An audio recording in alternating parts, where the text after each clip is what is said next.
ਵਾਹੋ ਵਾਹੋ ਬਾਣੀ ਨਿਰੰਕਾਰ ਹੈ, ਤਿਸ ਜੇ ਵਡ ਅਵਰ ਨਾ ਕੋਏ।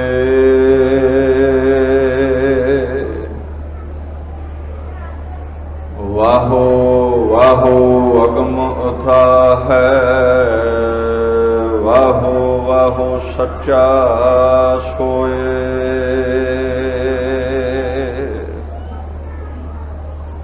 ਚਵਰ ਛਤਰ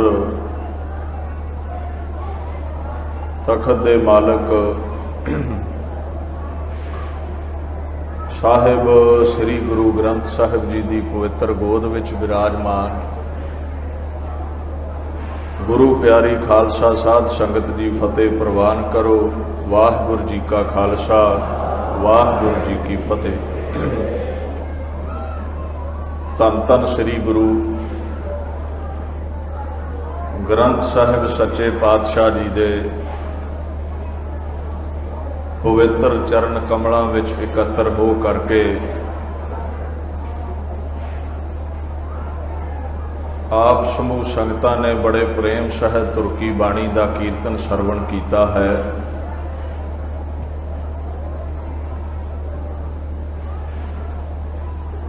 ਸੰਤ ਸਿਪਾਹੀ ਮਹਾਪੁਰਸ਼ ਬ੍ਰਹਮ ਵੇਤੇ ਬਾਬਾ ਵੀਰ ਸਿੰਘ ਜੀ ਨੌਰੰਗਾਬਾਦ ਵਾਲਿਆਂ ਦੇ ਅਸਥਾਨ ਉੱਪਰ ਬਾਬਾ ਗਿਆਨ ਸਿੰਘ ਜੀ ਅਤੇ ਸਮੂਹ ਹੀ ਸੰਗਤ ਭੱਗੂਪੁਰ ਤਰਨਤਾਰਨ ਸਾਹਿਬ ਵਿਖੇ ਇਹ ਮਹਾਨ ਗੁਰਮਤਿ ਸਮਾਗਮ ਕਰਵਾਏ ਜਾ ਰਹੇ ਹਨ।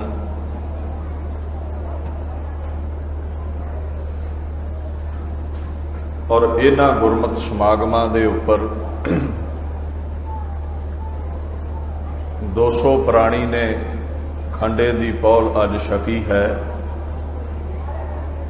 ਗੁਰੂ ਕੇ ਜਹਾਜ਼ ਤੇ ਗੁਰੂ ਕੇ ਸਿੱਖ ਚੜ੍ਹੇ ਨੇ, ਉਹਨਾਂ ਦੀ ਆਨ ਅਤੇ ਸ਼ਾਨ ਵਿੱਚ ਇੱਕ ਚੜ੍ਹਦੀ ਕਲਾ ਦਾ ਜਕਾਰਾ ਸੰਗਤਾਂ ਵੱਲੋਂ ਗਜਾਇਆ ਜਾਵੇਗਾ ਔਰ ਸਮੁੱਚੀਆਂ ਸੰਗਤਾਂ ਨੇ ਇਸ ਜਗਾਰੇ ਦੇ ਵਿੱਚ ਸ਼ਿਰਕਤ ਕਰਨੀ ਹੈ। ਬੋਲੇ ਜੀ ਸੋ ਨਿਹਾਲ। ਔਰ ਹਰ ਮਹੀਨੇ ਮੱਸਿਆ ਦੇ ਦਿਨ ਗੁਰੂ ਸਾਹਿਬ ਦੇ ਦਰ ਉੱਤੇ ਇੱਥੇ ਗੁਰਮਤਿ ਸਮਾਗਮ ਹੁੰਦੇ ਨੇ। ਵੇਖੋ, ਮੱਸਿਆ ਪੁੰਨਿਆ ਸੰਗਰਾਂਦਾਂ, ਇਹ ਦਿਨ ਤਿਉਹਾਰ ਫਿਰ ਪਖੰਡ ਨੇ। ਅਗਰ ਕਿਸੇ ਪੰਡਤ ਦੇ ਦਰ ਤੇ ਜਾ ਕੇ ਮਨਾਓਗੇ, ਪੱਥਰ ਦੀ ਪੂਜਾ ਵਿੱਚ ਲੱਗੋਗੇ, ਮੜੀਆਂ ਤੇ ਦੀਵੇ ਜਗਾਓਗੇ, ਪਰ ਅਗਰ ਸ਼੍ਰੀ ਗੁਰੂ ਗ੍ਰੰਥ ਸਾਹਿਬ ਦੇ ਦਰ ਉੱਤੇ ਬੈਠ ਕਰਕੇ ਭਾਵੇਂ ਮੱਸਿਆ ਹੈ ਪੁੰਨਿਆ ਹੈ, ਬਲਕਿ 12 ਮਹੀਨਿਆਂ ਵਿੱਚੋਂ ਕੋਈ ਵੀ ਐਸਾ ਪਲ ਹੈ, ਵਾਹੋ ਵਾਹੋ ਬਾਣੀ ਨਿਰੰਕਾਰ ਦੇ ਦਰ ਉੱਪਰ ਆ ਕੇ ਮਨਾਓਗੇ ਤੇ ਉਹੀ ਤੁਹਾਡਾ ਸਫਲਾ ਹੈ। ਸੁਚੇਤ ਰਹਿਣਾ ਹੈ ਤਰਕਵਾਦੀ ਲੋਕਾਂ ਤੋਂ, ਜਿਹੜੇ ਕਹਿੰਦੇ ਨੇ ਮੱਸਿਆ ਸੰਗਰਾਂਦ ਪੁੰਨਿਆ ਪਖੰਡ ਹੈ। ਇਹ ਗੁਰੂ ਘਰਾਂ ਦੀ ਰੌਣਕ ਉਹਨਾਂ ਨੂੰ ਚੰਗੀ ਨਹੀਂ ਲੱਗਦੀ। ਜੇ ਮੱਸਿਆ ਪੁੰਨਿਆ ਸੰਗਰਾਂਦਾਂ ਪਖੰਡ ਨੇ ਤੇ ਮੈਨੂੰ ਹਜੇ ਵੀ ਯਾਦ ਹੈ YouTube ਉੱਤੇ 20ਵੀਂ ਸਦੀ ਦਾ ਮਹਾਨ ਜਰਨੈਲ ਸੰਤ ਸਿਪਾਹੀ ਸੰਤ ਗਿਆਨੀ ਜਰਨੈਲ ਸਿੰਘ ਖਾਲਸਾ ਪਿੰਡਰਾਂ ਵਾਲੇ ਹਰ ਮੱਸਿਆ ਤੇ ਦਰਬਾਰ ਸਾਹਿਬ ਸ੍ਰੀ ਤਰਨਤਾਰਨ ਪ੍ਰਚਾਰ ਕਰਿਆ ਕਰਦੇ ਸਨ। ਕੀ ਉਹਦੇ ਨਾਲੋਂ ਇਹ ਵੱਡੇ ਸਿੱਖ ਨੇ? ਕੀ ਉਹਦੇ ਨਾਲੋਂ ਪੰਥ ਨੂੰ ਵੱਡੀ ਦੇਣ ਹੈ ਇਹਨਾਂ ਲੋਕਾਂ ਦੀ? 4 ਕਿਤਾਬਾਂ ਪੜ੍ਹ ਕੇ ਬਾਣੀ ਬਾਣੇ ਤੇ ਤਰਕ ਕਰਦੇ ਨੇ।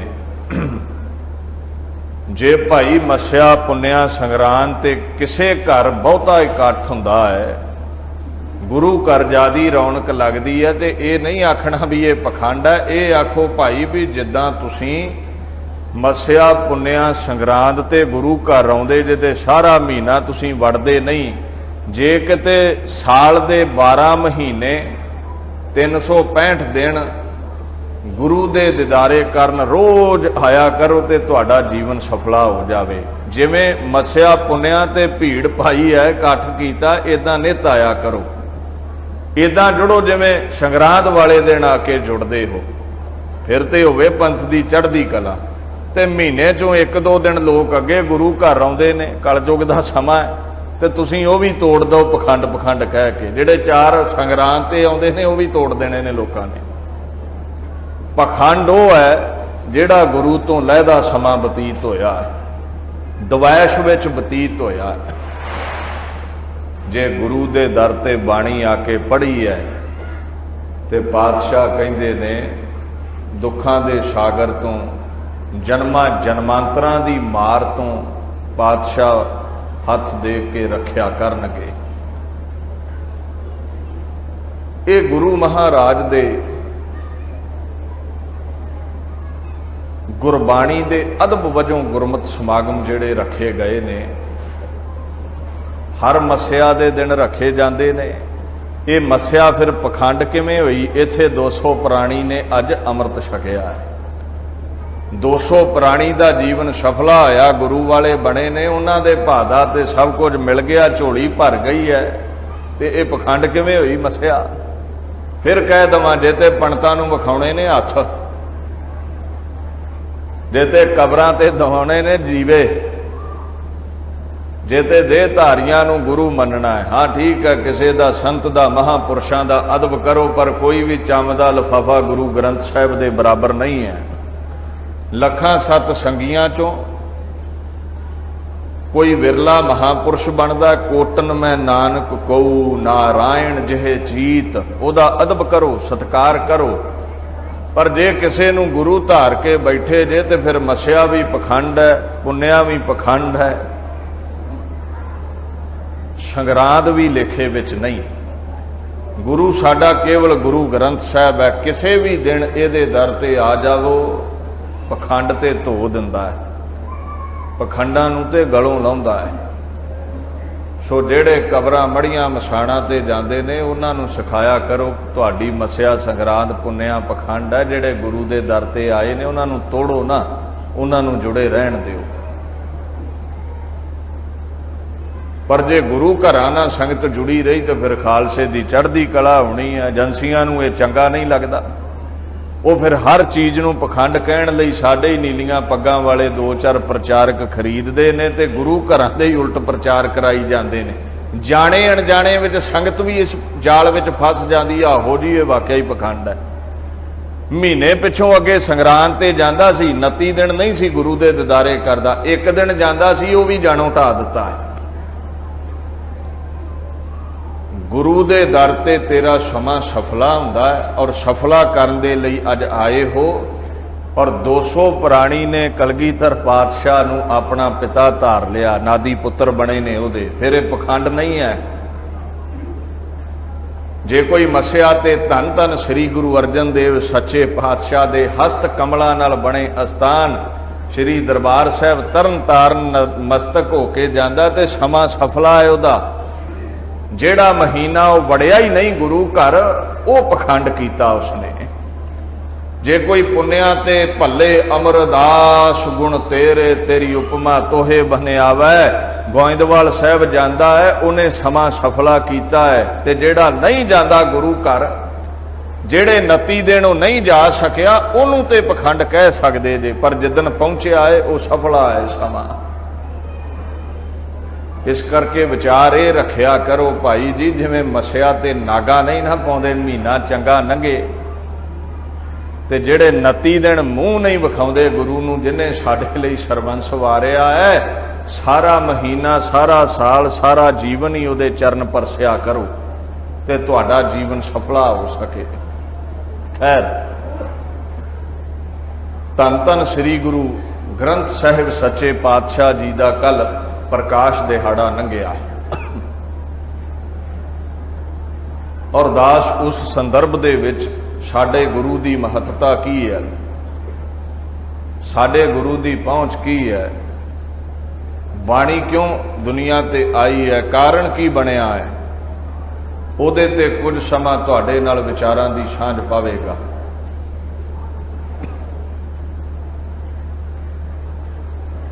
ये जिहड़ी बाणी है ये तो है गुरबाणी। संस्कृत दे विच एक लफ्ज़ है वाणी, और वाणी का मतलब हुंदा है जो बचन तुहाडे मुखार बिंद तो निकलते ने, जो तुहाडे मूहों निकल रहा है वो बाणी है।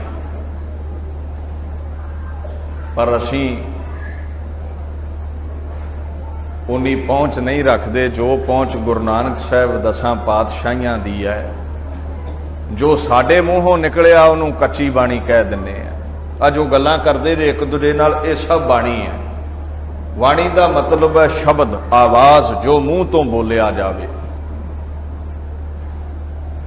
पर जो नानक निरंकारी दे मूँह चों निकली है वो है गुरबाणी, जिहदे बारे दास ने शुरू विच मंगल पढ़िया, वाहो वाहो बाणी निरंकार है।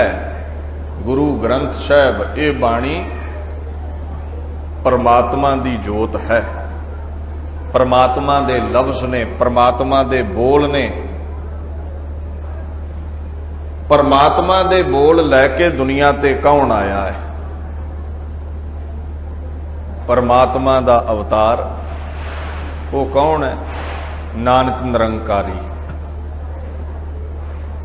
और जदों लैके आए ने साफ कह दिता गया है, ये जिन्ने भी बोल तुहाडे नाल मैं साझे करन लगा हाँ, ये खसम दे बोल ने। जैसी मैं आवे खसम की बाणी, तैसड़ा करी ज्ञान वे लालो।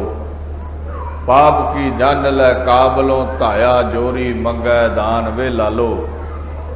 शर्म धर्म दोए छप खलोए, कूड़ फिरै प्रधान वे लालो। काजियां बामणा की गल थकी, अगद पड़े शैतान वे लालो। जैसी मैं आवे खसम की बाणी, ये रब दी बाणी है, ये रब दे बोल ने। ते रब दी बाणी फिर लैके भी रब दा सरगुण अवतार ही आया। असीं ते लिया नहीं सकते। जो अवतार है रब दा वो लैके आया है। जो असीं बोलिया वो वाणी है। कोमल बाणी सब को संतोख है। इत्थे इस पंक्ति दे विच बाणी तो भाव है जो असीं गल्लां करते हाँ। कोमल बाणी सब को संतोख है, ये पहला अर्थ है, समझियो। कोमल बोलोगे ते सारियां नाल तुहाडा प्रेम पैदा होवेगा। मुलायम बचन बोलोगे, मिठे बोल बोलोगे ते मिठड़े बचना दे नाल तुहानू भी आनंद आवेगा, अगले नू भी आनंद। कौड़ा बोलोगे तो डांग खड़केगी, गाली गलोच करोगे तो फिर डांग खड़केगी। इस करके बाणी कहती है कोमल बोलना चाहिए है। बोलां दे विच कोमलता होनी चाहिए है। एक तो बाणी है ये जो आप सब बोल रहे हैं, आ गल्लां कर रहे हैं। एक बाणी है जिहड़ी सतगुरु दे मुखार बिंद तो आई है, जिन्हों दीन दुनिया दे पातशाह 10 पातशाहियां लैके आईयां ने। उहदे बारे भी आप पढ़ते हैं, गुरबाणी वरती जग अंतर। साडी बाणी है ये की है? गुरबाणी वरती जग अंतर। ये सच्चियां गुरां दी बाणी है। इस बाणी ते हर नाम पाएदा, गुरबाणी वरती जग अंतर। इस बाणी ते हर नाम पाएदा। साडे बोलां नाल ते हो सकदा किसे नूं खुदा दी प्राप्ति होवे जां ना होवे, पर सतगुरां दे जिहड़े बोल ने अगर वो कोई पढ़ के जप के कमा लवे ते हरी दी प्राप्ति हो जाती है, रब दी प्राप्ति हो जाती है। जो वो बोल रहे ने आत्मक आनंद देण वाली जीवन जाच ते सिखाउंदी है, पर केवल जीवन जाच कह देना बाणी नूं ये ठीक नहीं है। जीवन जाच ते सियाणे प्रोफैसरां विद्वानां दीयां किताबां पढ़ के भी सानू आ जाती है। जीवन किदां बतीत करना, बड़े बड़े फिलोसफर ने दुनिया ते, बड़े बड़े धुरंधर विद्वान ने दुनिया ते, उन्हां कोल बड़ियां पुस्तकां लिखियां मिलणगीਆਂ भी की करना है की नहीं करना, चंगा कदम की है बुरा कदम की है, सब तुहानू पता लगेगा। पर उन्हां दीयां किताबां पढ़ के खसम नहीं मिल सकता। परमात्मा नहीं मिल सकता। गुरबाणी काहदे लई है? गुरबाणी वरती जग अंतर, इस बाणी ते हर नाम पाएंदा। इनू क्यों निरंकार आख्या है? क्योंकि यही एक ऐसा महान ग्रंथ है जिन्हों पढ़िया परमात्मा की प्राप्ति हो जाती है। इसलिए इनू कला कह देना भी गुरु ग्रंथ साहब जीवन जाच ने, यह शैतानी की जा रही है, दुनियावी किताब वांगू बनाया जा रहा है भी ये लिखिया जी जीवन चंगी तरह बतीत करो, आ कर्म करो, आ ना करो। जिथे जीवन जाच ते दवेगी उथे इकलौती दुनिया की ऐसी पुस्तक है हाजर नाजर गुरु, जिन्हों कहते हाँ जिन्हों पढ़िया खुदा की प्राप्ति होंदी है। एक इदा का मील पत्थर है, कोई मील पत्थर लगा होवे ना, मनिहाले तो तुसीं चल पो अमृतसर नूं, कोई मील पत्थर लगा होवे, पट्टियों चल पो अमृतसर नूं, ते ओड़ा मील पत्थर है उन्होंने देख के समझ लग गई भी अमृतसर इन्नी दूर है, उहदे जरिए असीं पहुँच जाएंगे। गुरबाणी एक मील पत्थर है जिहड़ी अकाल पुरख तक पहुँचाउंदी है। दूसरा ये अकाल पुरख दे ही बोल ने, ते जिन्ना चिर मैं तुहानूं दसां ही ना मैं रहिंदा कित्थे है ते किहड़ा पहुँचेगा। मैं तुहानूं दसां ही ना मेरा वसेबा कित्थे, मेरा घर कित्थे है ते किवें पहुँच सकदे जे। दूसरा बंदा की दसेगा मेरे बारे? घर मेरा है, ज्ञान मैनू है, समझ मैनू है, मेरी रैश कित्थे है। रब दे घर दा रब नूं ही पता है, सानू नहीं पता किसी नूं। हर की गत नह को जाने, कौन जानदा है इत्थे? रब दे घर दा रब नूं ही पता। ते सरगुण स्वरूप विच गुरु नानक साहब आए, ये बाणी आई, ये रब दे ही बोल सन। इहदे विच ही लिखिया है भी वो कित्थे रहिंदा, किवें मिलेगा। उन्हें आप गुरु नानक राहीं बोल के दस्सिया भी मैं कित्थे रहिंदा ते किवें मिलांगा, और साफ मोहर लाई है पातशाह ने इस बाणी दे विच। फिर पढ़ियो गुरबाणी वरती। वरती का मतलब है जदों आई है इस जगत दे अंदर, गुरबाणी वरती जग अंतर, इस बाणी ते हर नाम पाएंदा। इहदे तो ही उहदी प्राप्ति है, हरि दा नाम प्राप्त हुंदा है, परमात्मा मिलता है। बेअंत इत्थे अर्थ ने ये जिहड़ी बाणी है। हुण तुसीं आखो जे केवल सतगुरु लैके आए ने ते भगतां दी बाणी इत्थे क्यों है?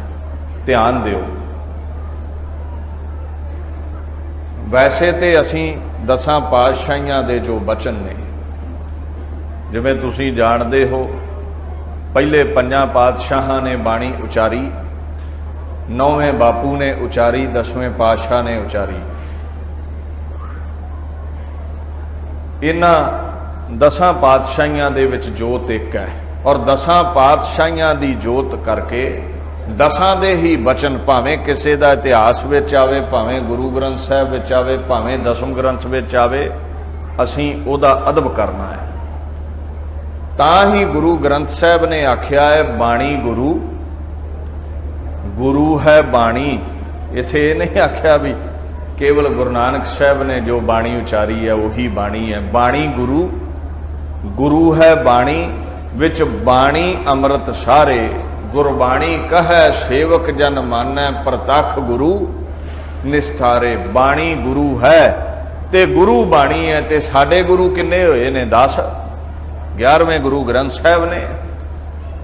ते जे साडे 10 गुरु होए ने, 10 चों जिसने भी बाणी उचार के गुरु ग्रंथ साहब विच अंकित कर दिती, दसम ग्रंथ विच अंकित कर दिती, ते फिर उस लिखत नूं सानू बाणी मनना पैना है। बाणी इसलिए मनना पैना क्योंकि साडे गुरु ने उचारी है। जिहड़े कह दिंदे ना दसम बाणी नूं असीं मानदे नहीं, गुरु ग्रंथ साहब दी बाणी नूं मानदे आ, फिर उन्हां नूं इह वी कहना पवेगा भी साडा गुरु गोबिंद सिंह नहीं है, साडे 9 ही गुरु होए ने। जे गुरु गोबिंद सिंह गुरु है तो फिर ये अर्थ करे बाणी गुरु, गुरु है बाणी। जे गुरु गोबिंद सिंह गुरु है तो उसकी रचना बाणी अखवावेगी। ये गुरु ग्रंथ साहब नहीं उन्हां लोकां दे तर्क नूं कट दिता जिहड़े कहंदे दसम बाणी नहीं है। जे गुरु गोबिंद सिंह गुरु है तो फिर महाराज उन्हां दी लिखत की है? बाणी गुरु, गुरु है बाणी। सानू बहस विच पैण दी किसे नाल लोड़ ही नहीं है। गुरु ग्रंथ साहब ही कह गए ने। ते जां फिर इदां करो भी 10वें बापू नूं पासे कर दिओ। और सरकारां भी चाहुंदियां ने जिस दिन वो पासे हो गया गातरे लै जाने, तलवारां छुट जाणियां ते गिची नप के फिर सिख धर्म नूं पा के जनेऊ बामण बना लैणगे। वखरे ते होए खंडे दी पौल ना, वखरे ते होए तलवार दी धार ना, वखरे ते होए किसा नाल। नहीं तो सहज धारियां विच जे कोई दाड़ा केस रखे तो हिंदू भी रख सकता है, पर हिंदू खंडे दी पौल नहीं लवेगा। दाड़ा केस तो इस्लाम विच भी रखते ने, पर गातरा नहीं पाउणगे। फिर साडे हिंदू बनन विच एक कंध है, वो कादी है? वो है पंजां ककारां दी।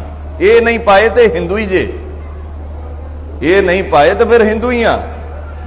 ते जदों ये पा लए ते सिखां ते फिर सरकारां चाहुंदियां ने, वो तो अगे नहीं मंनदियां, वो कहिंदे जी ये केसाधारी हिंदू ने। ते जिन्ने भी दसम दी बाणी ते अमृत ते तर्क करन वाले पैदा कीते ने, वो सरकारां दे झोली चुक ने।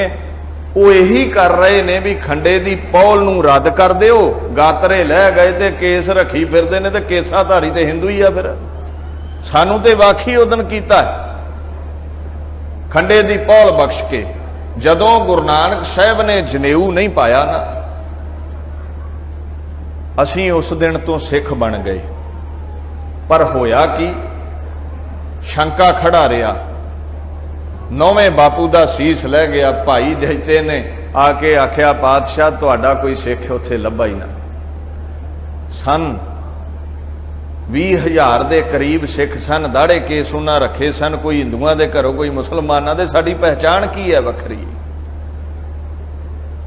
पहले तो 9वें बापू तक चरना की पौल दिती जाती सी, चरना की पौल दिती जाती सी। भाई गुरदास ने साफ लिखिया है, पानी पखा पीहना पैर धोए चरनामृत पावै। पानी पखे दी सेवा करन वाला, गुरु कर भांडे मांजण वाला, लंगर विच सेवा करन वाला, गुरु का चौर करन वाला, जिन्नियां भी सेवावां ने करदियां करदियां जदों गुरु खुश हो जांदा सी ते फिर चरना दी पौल, चरण धो के वो पौल बख्श दिंदे सन। वो अमृत सी। ਉਹਦੇ नाल मोर पक्की समझी जाती सी। पर फिर मुश्किल ये आउंदी सी भी जे कोई हिंदू इस्लाम जगत का कोई पैरोकार जां केस रख लैंदा सी, हुण वो चरनामृत ते अंदर चलिया गया, पर बाहरों किवें पता लगे ये सिख है? कोई भी केस रख लवे, कोई भी बहरूपिया बन के आ जावे। पातशाह ने फिर आख्या भी जेड़ा चरना दा अमृत अंदर गया है, भयंकर समा है, चरना अमृत की जगह खंडे की पौल बना दी भी ये अंदर जाएगी। ते जदों अंदर चमक होवे ते हीरा बाहरों भी चमकदा। बाहर एक लिबास बाणा बख्शिया सानू, 5 ककार बख्शे भी वेंदियां पता लग जाया करेगा भी ये अंदर अमृत गया है। बाहर पोस्टर लग जाया करेगा। जिहड़ी अंदर चमक है बाहर इन्हां ककारां तो पैदा होती है। ककार ला दिओ ते केसाधारी हिंदू ही बन जावांगे। ये दुविधा बड़ा चिर रही। जैते ने शिकायत की है, बाबे जैते ने साडी कोई सिख नहीं दिखिया तुहाडा, सब हिंदू मुसलमान दिख रहे ने, भावें कोई केस रख लवे, पहचान वखरी नहीं है। ते कलगीधर पातशाह कहंदे ने जैतिया इदां दा सिंह पैदा करांगा, तैनूं 20,000 चों एक नहीं दिखिया, लखां चों कल्ला दिखिया करेगा। अज भी गातरा पाया होवे, दस्तार सजाई होवे, चोला पाया होवे, भावें लख भैया खलोता होवे, पता लग जांदा भी कलगीधर दा सिंह है। ते जे दस्तार दी गल करदे जे, वो राजस्थान दे लोग भी बंदे ने, पग्गां बंदे ने वटां जिहां वालियां। पुराने समय इतिहास नूं पढ़ो, पैंदे खां पग बन के आया सी 6वें पातशाह दे दर ते जदों बाबा बिधि चंद ने डांग फेरी सी ते जंग दे विच इह गल आखी सी भी मेरी दस्तार लाई, मेरी पग लाई गई है, तुहाडे दरबार विच मैं बदला लैण आया। पग ते फिर मुसलमान भी बन रहे ने, तू किवें वखरा होवेंगा? तू वखरा है खंडे दे पौल नाल, 5 ककारां नाल। तुसीं आखोगे भी गुरु नानक साहब तो ही क्यों नहीं किरपानां पवा दित्तियां? ਜਦੋਂ ਕੋਈ ਵੀ ਮਹਿਲ ਉਸਾਰੀ ਦਾ ਸਿੱਧਾ ਲੈਂਟਰ ਨਹੀਂ ਪੈਂਦਾ, ਪਹਿਲਾਂ ਨੀਂਹ ਰੱਖਣੀ ਪੈਂਦੀ ਹੈ। ਬੁਜ਼ਦਿਲਾਂ ਦਾ ਦੇਸ਼ ਸੀ ਇਹ, ਬੁਜ਼ਦਿਲਾਂ ਦਾ ਦੇਸ਼ ਸੀ। ਪਾਤਸ਼ਾਹ ਨੇ ਸਾਫ਼ ਲਿਖਿਆ ਵੀ ਜਦੋਂ ਬਾਬਰ ਚੜ੍ਹ ਕੇ ਆਇਆ ਨਾ ਤੇ ਮਾਲਾ ਲੈ ਕੇ ਬਹਿ ਗਏ ਵੀ ਮਾਲਾ ਦੇ ਮਣਕਿਆਂ ਨਾਲ ਤਲਵਾਰਾਂ ਖੁੰਡੀਆਂ ਕਰ ਦੇਵਾਂਗੇ। ਉਹ 2-4-500 ਸਿਪਾਹੀ ਲੈ ਕੇ ਆਇਆ, ਮਾਲਾ ਦੇ ਮਣਕੇ ਤੇ ਜ਼ਰੂਰ ਖਿਲ ਰਹੇ ਨੇ, ਤਲਵਾਰ ਕੋਈ ਕੁੰਡੀ ਨਹੀਂ ਹੋਈ ਉੱਥੇ। ਮਣਕਿਆਂ ਨਾਲ ਮੰਤਰ ਮਾਰ ਕੇ ਅੰਨੇ ਕਰ ਦੇਵਾਂਗੇ। ਬਾਪੂ ਕਹਿੰਦਾ ਕੋਈ ਮੁਗਲ ਨਾ ਹੋਆ, ਅੰਦਾ ਕਿਨੇ ਨਾ ਪਰਚਾ, ਕੋਈ ਨਹੀਂ ਅੰਨਾ ਹੋਇਆ ਮੰਤਰਾਂ ਨਾਲ। ਬੁਜ਼ਦਿਲਾਂ ਦਾ ਦੇਸ਼ ਸੀ। ਤੁਸੀਂ ਅੱਜ ਕੱਢ ਕੇ ਕਿਰਪਾਨ, ਗੁਰੂ ਨਾਨਕ ਸਾਹਿਬ ਅਵਤਾਰ ਲੈਂਦਿਆਂ ਹੀ ਕਿਰਪਾਨ ਫੜਾ ਦੇਣ। ਜਿਨ੍ਹਾਂ ਨੇ ਸਦੀਆਂ ਤੋਂ ਤਲਵਾਰ ਚਲਾ ਕੇ ਨਹੀਂ ਵੇਖੀ, ਉਹਨਾਂ ਨੇ ਤੇ ਉਦਾਂ ਭੱਜ ਜਾਣਾ ਸੀ ਵੀ ਇਹ ਕਿੱਥੋਂ ਕਰੀਏ ਅਸੀਂ। ਨੀਂਹ ਉਸਾਰੀ ਗਈ ਹੈ, ਗੁਰੂ ਨਾਨਕ ਸਾਹਿਬ ਤੋਂ ਲੈ ਕੇ ਨੀਂਹ ਰੱਖੀ ਗਈ ਹੈ। ਭੇਡਾਂ ਪੰਜਾ ਮਾਰਨਾ ਨਹੀਂ ਸਿੱਖ ਲੈਂਦੀਆਂ। ਭੇਡਾਂ ਨੂੰ ਆਖੋ ਤੁਸੀਂ ਸ਼ੇਰ ਢਾ ਲਵੋ, ਸਮਾਂ ਚਾਹੀਦਾ, ਤਿਆਰੀ ਕਰਨੀ ਪੈਂਦੀ ਹੈ। ਬਾਪੂ ਨੇ ਹੌਲੀ ਹੌਲੀ ਨੀਂਹ ਰੱਖੀ ਹੈ। ਹੌਲੀ ਹੌਲੀ ਬਾਣੀ ਦੇ ਨਾਲ ਦੀਨ ਦੁਨੀਆ ਦੇ ਪਾਤਸ਼ਾਹ ਗੁਰੂ ਨਾਨਕ ਸਾਹਿਬ ਨੇ ਇਹਨਾਂ ਭੇਡਾਂ ਨੂੰ ਸ਼ੇਰ ਬਣਾਉਣ ਦਾ ਉਪਰਾਲਾ ਆਰੰਭ ਕਰ ਦਿੱਤਾ। ਨੀਂਹ ਰੱਖੀ ਗਈ ਹੈ। ਜਿਵੇਂ ਇੱਕ ਕੋਠੀ ਨੂੰ ਇੱਕ ਮਿਸਤਰੀ ਸਿੱਖ ਨਹੀਂ ਪੂਰਾ ਕਰਦਾ, ਇੱਕ ਕਾਰੀਗਰ ਨਹੀਂ ਪੂਰਾ ਕਰਦਾ। ਨੀਂਹ ਕਿਸੇ ਨੇ ਰੱਖੀ, ਕੰਧਾਂ ਉਸਾਰ ਦਿੱਤੀਆਂ। ਹੁਣ ਬੂਹੇ ਬਾਰੀਆਂ ਕਿਸੇ ਹੋਰ ਕਾਰੀਗਰ ਨੇ ਲਾਉਣੇ ਨੇ, ਰੰਗ ਕਿਸੇ ਹੋਰ ਕਾਰੀਗਰ ਨੇ ਕਰਨਾ, ਕਲਸ ਕਿਸੇ ਹੋਰ ਕਾਰੀਗਰ ਨੇ ਤਿਆਰ ਕਰਨਾ ਹੈ, ਇੰਟੀਰੀਅਰ ਡਿਜ਼ਾਈਨਰ ਕੋਈ ਹੋਰ ਲਿਆਓਗੇ, ਫਰਨੀਚਰ ਕੋਈ ਹੋਰ ਲਿਆਵੇਗਾ ਤੇ ਫਿਰ ਸਾਰੀ ਕੋਠੀ ਤਿਆਰ ਹੁੰਦੀ ਹੈ। 10 ਕਾਰੀਗਰ ਲੱਗੇ ਨੇ ਖਾਲਸਾ ਰੂਪੀ ਮਹਿਲ ਸਾਜਣ ਦੇ ਲਈ। ਨੀਂਹ ਰੱਖ ਦਿੱਤੀ ਹੈ ਗੁਰੂ ਨਾਨਕ ਸਾਹਿਬ ਨੇ। ਪ੍ਰੇਮ ਦੀ ਪਰਿਭਾਸ਼ਾ, ਪ੍ਰੇਮ ਦੀ ਬਾਣੀ, ਕਿਉਂਕਿ ਲੋਕ ਹਜੇ ਬੁਝਦਿਲ ਨੇ, ਹਜੇ ਤਲਵਾਰ ਫੜਾ ਦਿੱਤੀ ਨਹੀਂ ਫੜਨਗੇ। ਹੌਲੀ ਹੌਲੀ ਮੈਂਟਲੀ ਸਟਰੋਂਗ ਕੀਤਾ ਗਿਆ, ਅੰਦਰੂਨੀ ਤੌਰ ਤੇ, ਸੂਖਸ਼ਮ ਤੌਰ ਤੇ ਪੱਕਿਆਂ ਕੀਤਾ ਗਿਆ। ਕਾਮ, ਕ੍ਰੋਧ, ਲੋਭ, ਮੋਹ ਤੇ ਜਿੱਤ ਪ੍ਰਾਪਤ ਕਰਨ ਲਈ ਗਿਆਨ ਦੀ ਤਲਵਾਰ ਫੜਾ ਦਿੱਤੀ ਗਈ। ਜਦੋਂ ਅੰਦਰੋਂ ਐਨ ਇਸ ਬਾਣੀ ਦੀ ਤਲਵਾਰ ਨਾਲ ਵਿਕਾਰਾਂ ਨੂੰ ਲਿਆ ਜਿੱਤ, ਡਰ ਕਾਹਦਾ ਹੈ, ਬਾਹਰ ਡਰ ਕਾਹਦਾ ਹੈ? ਤਲਵਾਰ ਫੜ ਕੇ ਲੜਨ ਲੱਗਿਆ ਇਹੀ ਡਰ ਹੈ ਨਾ ਕਿਤੇ ਗਲ ਨਾ ਲੈ ਜਾਵੇ। ਮਸਾਂ ਦੇ ਸਰੀਰ ਮਿਲਿਆ, ਪਰਿਵਾਰ ਕੀ ਕਰੇਗਾ, ਬੱਚੇ ਕੀ ਕਰਨਗੇ? ਇਹ ਮੋਹ ਹੈ। ਮੋਹ ਨਹੀਂ ਸਿਰ ਦੇਣ ਦਿੰਦਾ ਕੌਮ ਲਈ। ਸਾਨੂੰ ਮੋਹ ਹੈ, ਸਾਨੂੰ ਬੱਚੇ ਦਿਖਦੇ ਨੇ, ਸਾਨੂੰ ਘਰ ਵਾਲੀ ਦਿਖਦੀ ਹੈ, ਪਰਿਵਾਰ ਦਿਖਦਾ ਹੈ, ਆਪਣਾ ਸਰੀਰ ਦਿਖਦਾ ਹੈ ਵੀ ਫੱਟ ਲੱਗੇਗਾ। ਬਾਣੀ ਦੇ ਨਾਲ ਨਿਹੱਤੇ 5 ਜਵਾਨ ਮੈਂ ਗੁਰਥਾਪੀ ਦਿੱਤੀ ਕੰਢ ਜੀਓ। ਬਾਣੀ ਦੇ ਨਾਲ ਮੋਹ ਲਿਆ ਜਿੱਤ। 5 ਜਿੱਤ ਲਏ, ਕਾਮ, ਕ੍ਰੋਧ, ਲੋਭ, ਮੋਹ, ਹੰਕਾਰ। ਹੁਣ ਮੋਹ ਨਹੀਂ ਰਿਹਾ ਪਰਿਵਾਰ ਦਾ, ਹੁਣ ਮੋਹ ਨਹੀਂ ਰਿਹਾ ਆਪਣੇ ਸਰੀਰ ਦਾ। ਜਦੋਂ ਮੋਹ ਜਿੱਤ ਲਈਏ ਤੇ ਫਿਰ ਬਾਬਾ ਜਰਨੈਲ ਸਿੰਘ ਵਾਂਗੂ ਤਲਵਾਰ ਲੈ ਕੇ ਨੱਚਿਆ ਜਾਂਦਾ। ਜਿੰਨਾ ਚਿਰ ਘਰ ਵਾਲੇ ਦਿਖਦੇ ਨੇ ਮੋਹ ਹੈ, ਉਹਨਾਂ ਚਿਰ ਸਿਰ ਦੇਣਾ ਬੜਾ ਔਖਾ ਹੈ। ਨੀਂਹ ਰੱਖੀ ਹੈ। ਪਹਿਲਾਂ ਵਿਕਾਰਾਂ ਤੇ ਜਿੱਤ ਪ੍ਰਾਪਤ ਕਰਨ ਲਈ ਬਾਪੂ ਨੇ ਗਿਆਨ ਦੀ ਤਲਵਾਰ ਦਿੱਤੀ ਵੀ ਕਾਮ, ਕ੍ਰੋਧ, ਮੋਹ ਨੂੰ ਵੱਢ ਸੁੱਟ। ਫਿਰ ਪਾਤਸ਼ਾਹ ਨੇ ਵੇਖਿਆ ਵੀ ਮੋਹ ਖਤਮ ਹੋ ਗਿਆ ਤੇ ਫਿਰ ਲੋਹਾ ਗਰਮ ਵੇਖ ਕੇ ਕਲਗੀਧਰ ਨੇ ਸੱਟ ਮਾਰੀ, 5 ਕਕਾਰ ਬਖਸ਼ੇ, ਹੱਥ ਤਲਵਾਰ ਫੜਾ ਦਿੱਤੀ ਵੀ ਹੁਣ ਨਹੀਂ ਡਰੇਗਾ ਇਹ। ਤੇ ਜੇ ਪੈਂਦਿਆਂ ਹੀ ਤਲਵਾਰ ਫੜਾ ਦਿੰਦੇ, ਅੰਦਰੋਂ ਬੁਝਦੇ ਲੈ, ਅੰਦਰੋਂ ਗਿੱਦੜ ਹੈ ਤੇ ਮੈਦਾਨੇ ਜੰਗ ਵਿੱਚ ਤਲਵਾਰ ਸੁੱਟ ਦਵੇਗਾ ਵੀ ਇਹ ਕੀ ਹੋਣ ਲੱਗਾ ਹੈ। ਸਾਰੀ ਉਮਰ ਜਿਨ੍ਹਾਂ ਦੀ ਨੰਗੀ ਪੱਥਰਾਂ ਅੱਗੇ ਦੀਵੇ ਜਗਾਉਂਦਿਆਂ ਆਏ, ਉਹ ਤਲਵਾਰ ਕੀ ਚੁੱਕਣਗੇ? ਦਿਹਾੜੀ ਧੱਪਾ ਕਰਨ ਵਾਲੇ ਇਸ ਦੇਸ਼ ਦੇ ਲੋਕ ਸਨ, ਗੁਲਾਮ ਲੋਕ ਸਨ, ਬ੍ਰਾਹਮਣ ਵਿਦਿਆ ਵਿੱਚ ਮਗਨ ਸੀ।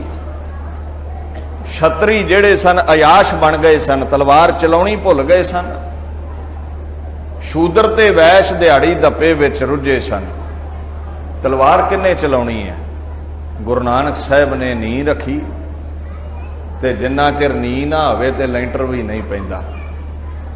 ਇਸ ਕਰਕੇ ਜਦੋਂ ਐਨ ਮਹਿਲ ਸਿੱਖੀ ਦਾ ਤਿਆਰ ਹੋ ਗਿਆ ਤੇ ਕਲਗੀਧਰ ਨੇ ਖੱਡੇ ਦੀ ਫੌਲ ਦੇ ਕੇ ਤਲਵਾਰ ਬਖਸ਼ ਦਿੱਤੀ। ਸੋ ਦੀਨ ਦੁਨੀਆ ਦੇ ਮਾਲਕ ਨੇ ਤਲਵਾਰ ਫੜਾ ਕੇ ਗੁਲਾਮੀ ਦੇ ਸੰਗਲ ਕੱਟ ਦਿੱਤੇ। इस करके ये ख्याल रखियो, हुण कलयुग दा समा सी, चरनामृत दी आग्या इसलिए नहीं सी भी कलयुग ऐसा भयंकर आ गया है भी गुरु वध जाने ने ते चेले घट जाने ने। एवें कहदे गंदे पैर धो के पिया करनगे, बापू ने चरनामृत तो खंडे दी पौल बना दी। और है भी इदां ही जे, जिन्हों कोई 500-700 बंदा सुनदा हो बांह खड़ी करके आखू भी आ गुरु बैठा जे, ਜਿਹਦੇ डेरे 4 बंदे चले जान, डेरा लफ्ज नहीं मैं कहांगा, डेरा तो बड़ा सत्कारत है, अखौती डेरा जिथे गुरु ग्रंथ साहिब का प्रकाश नहीं, जिथे गुरु एक देह नूं मन्निया जा रहा है उन्होंने कहते हैं अखौती डेरा। और तुहानूं कई बार भुलेखे विच रखिया जाता है, कार सेवा वाले महापुरुष दमदमी टकसाल, निहंग सिंह जथेबंदियां, नानकसर, राड़ा साहब वाले, ये समुचियां संप्रदावां वेखो जाके खंडे दी पौल तैयार हुंदी है, गुरु ग्रंथ साहिब दा प्रकाश है। अखौती डेरियां दे जिथे देहधारी एक अडंबर रच के बैठे हुए ने, उन्हां दे राही इन्हां संप्रदावां ते भी हमला कर दिंदे जी, डेरियां नाल ना जुड़ो। डेरा लफ्ज बड़ा सत्कारत है, इतिहास च पढ़ो, बार बार जिक्र आउंदा, 6वें पातशाह ने डेरा लाया। ये अखौती डेरे ने जिथे गुरु ग्रंथ साहिब का प्रकाश नहीं है। प्रचार तो करते हैं क्योंकि होर इन्हां कोल है कख नहीं लोगों को पिछे लाउण लई, प्रचार इसे बाणी का करते हैं, पर देह नूं गुरु मन्निया जा रहा है। असीं उत्थों परहेज रखना है, असीं उत्थे नहीं जाना, असीं उत्थे नहीं जुड़ना। जां उस देहधारी गुरु नूं पुछ लियो भी तू साडे लई सरबंस वार सकदा है, तू वार सकदा सरबंस साडे लई। कलगीधर ते कह रहे ने, पहले पिता कटाया अब बेटे कटवाऊंगा, नानक का बाग खूनी जिगर से नहलाऊंगा। कलगीधर ते कहंदे प्यो कटवा दिता है, हुण बेटे कटवाउणे ने। और गुरु नानक दा बगीचा किते सुक ना जावे, ये सिੱਖੀ दे बगीचे दियां जड़ां विच हुण पानी नहीं, लहू पा के हरियां भरियां करांगा। है कोई चमदा लिफाफा जिहड़ा गैरां दे बदले बच्चे वार लवे? अपने दीवे बुझा के साडे घरां दे दीवे जगावे, जां है इन्हां विच कोई गुरु अर्जन साहिब वांगू तती तवी ते बह जावे? पुछ लिया करो, जे किसी नूं बहुता चाह है ना गुरु बनदा, नूं आखियो बाबा भी इधर 4 लकड़ां लिया के तती तवी करन लगा, 2 मिनट चौंकड़ा ही मार दे। तुसीं लभना जे ते उन्हें लभना नहीं है भी कित्थे गया है। गुरु ते साडे ओही ने, 10 पातशाहियां, गुरु ग्रंथ साहिब। और जिस जगह भी दे गुरु बन के बैठी है, रब दा वास्ता जे बेड़ी विच छेक है, आप भी डुबेगा, तुहानूं भी डुबेगा। जिथे गुरु ग्रंथ साहिब दा अदब सत्कार है, ये कहंदे ने संप्रदावां नालों टुट जावो, डेरियां नालों टुट जावो। गुरु नानक साहिब दे कहंदे ने भाई गुरदास राही, घर घर अंदर धर्मसाल होए कीर्तन सदा सोआ। जिथे भी मेरा सिख कीर्तन कथा करे, उही गुरु घर है, धर्मशाला है, डेरा है। सो ध्यान रखना है, डेरा वो है जिथे गुरु ग्रंथ साहिब नूं गुरु समझिया जांदा, ते अखौती डेरा वो है जिथे गुरु देह बन के बैठी है। असीं देह वालियां दे खिलाफ हां। जिथे गुरु ग्रंथ साहिब दा प्रकाश है, अमृत संचार है, उथे साडा सिर झुकदा ही रहना है। दीन दुनिया दे मालक गुरु ग्रंथ साहिब सच्चे पातशाह, ये सानू गुरु नानक 10 पातशाहियां वालों बख्शे गए। हाजरा हजूर इन्हां नूं असीं समझदे हां, और इनू केवल ग्रंथ ना समझियो। जिहड़ा ग्रंथ हुंदा है, एक जिहड़ी पुस्तक है, एक जिहड़ी किताब है, उहदे वल तुसीं ध्यान दिओ। वो जड़ है, उहदे विच चेतन सत्ता नहीं, वो पई है बस।